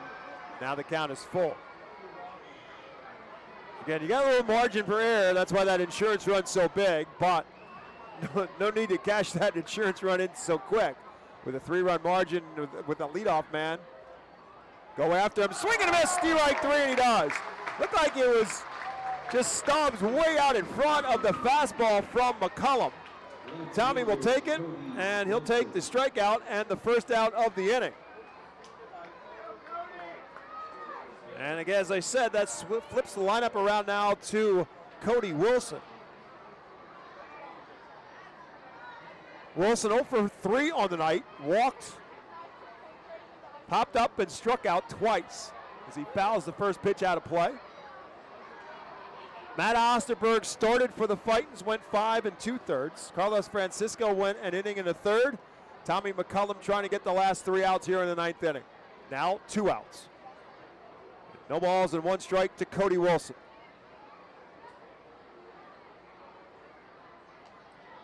Fouls another one back, and it's quickly no balls and 2 strikes. McCullum fastball is going to be in the 93 to 96 range. A change and an excellent split. Wouldn't be surprised to see that now on an 0-2 pitch. Comes up high instead. He threw him a curveball. It's 1-2.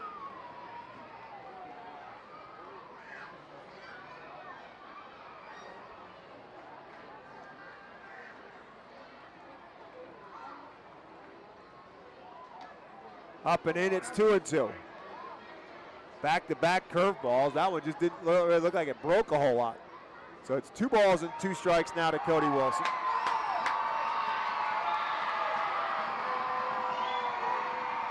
Way up high, it's 3-2. So the last thing you want to do now if you're Tommy McCullum is give anybody a free pass, especially a guy who's struggling for base hits.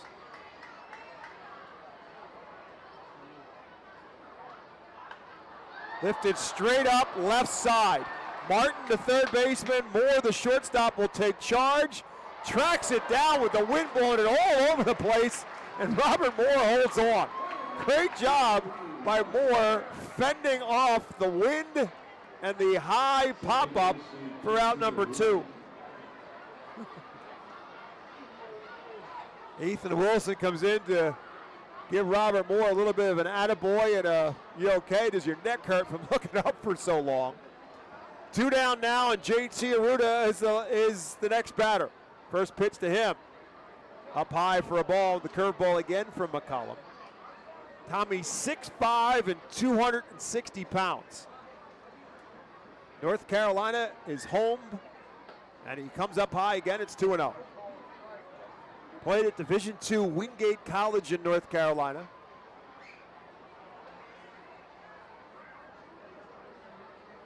Two balls and no strikes to JT Arruda. Again lifted up in the air, this time in the direction of Ethan Wilson. Wilson drifts towards the foul line, squeezes it, and makes the catch for the final out, and the Fightin' Phils put one more in the win column.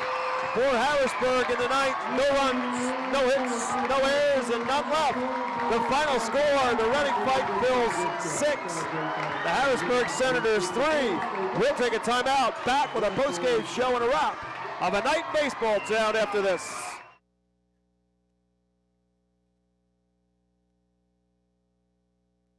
Berk's Immunization Coalition works to provide leadership and education in promoting age-appropriate immunization across the lifespan for all residents of Berks County. This is a coalition comprised of local physicians, nurse practitioners, school nurses, immunization coordinators, immunization advocates, and pharmaceutical representatives working to encourage continuity of immunization through medical resources. They focus on educating both the community and the providers. For more information, please visit www.immunizepa.org. Click Local Coalitions. Empowering communities one relationship at a time is our commitment at Tompkins. Our customers have thrived thanks to our focus on local lending and their commitment to the customers they serve. They do a great job. Everything for us, from our banking, our insurance, to our wealth management. Tompkins has always been there for us. We see a long relationship with Tompkins. They're good people. Tompkins, banking, insurance, wealth. Member FDIC Equal Housing Lender. Investment and insurance products are not FDIC insured, not bank guaranteed, and may lose value.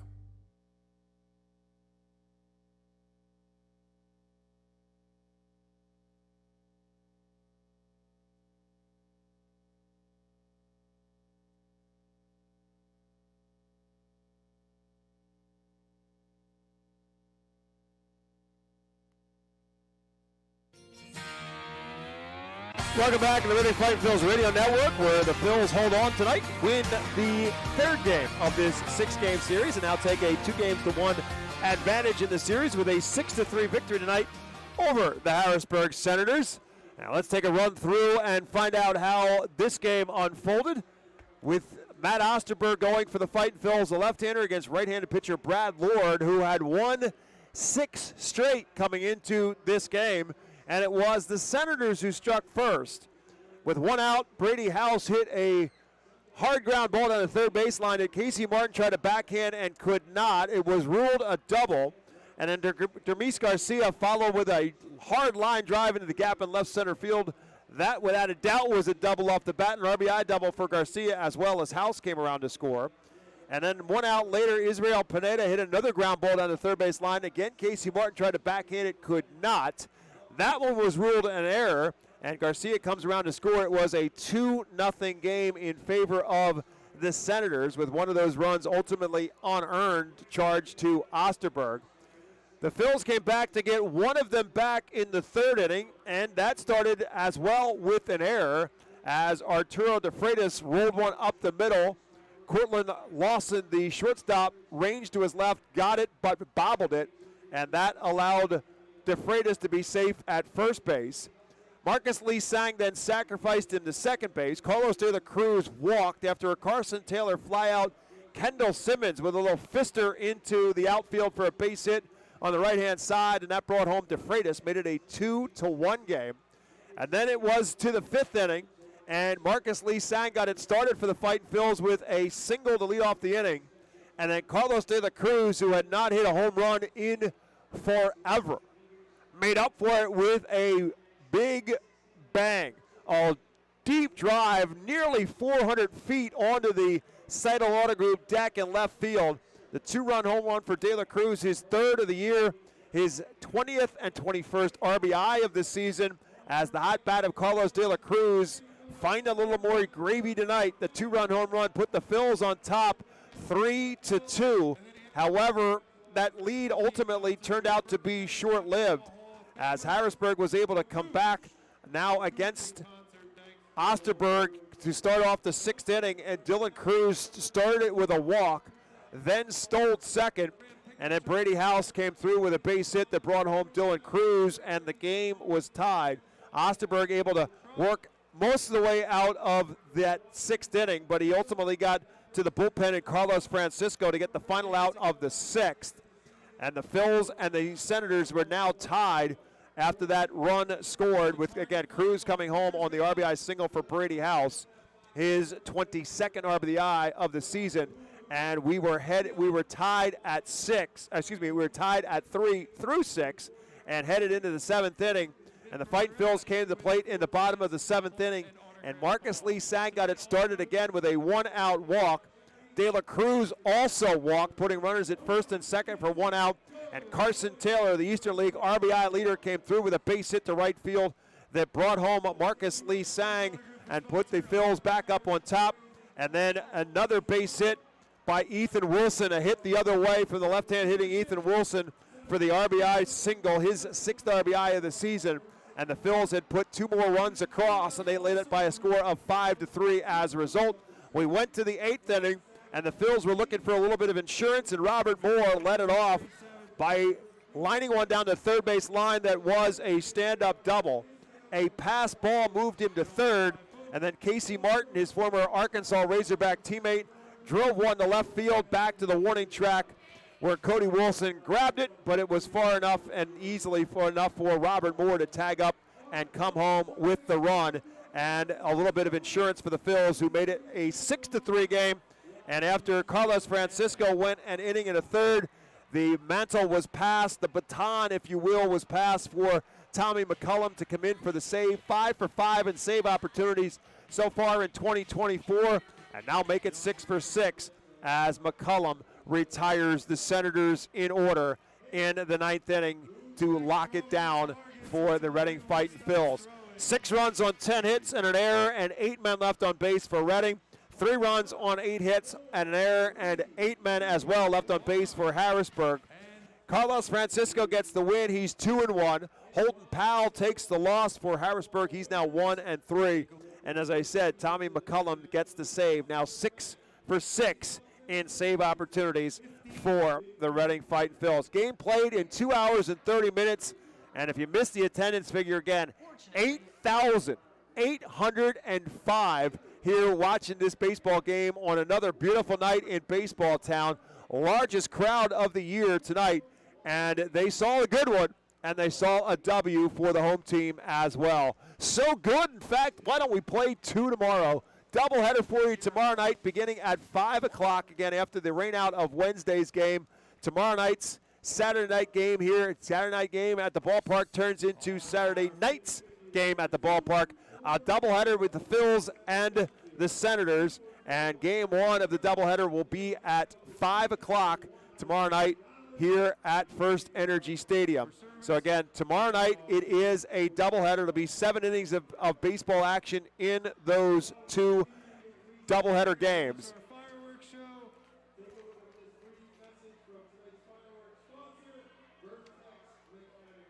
And the gates will open up, and Tompkins Plaza will open up tomorrow at 4:45.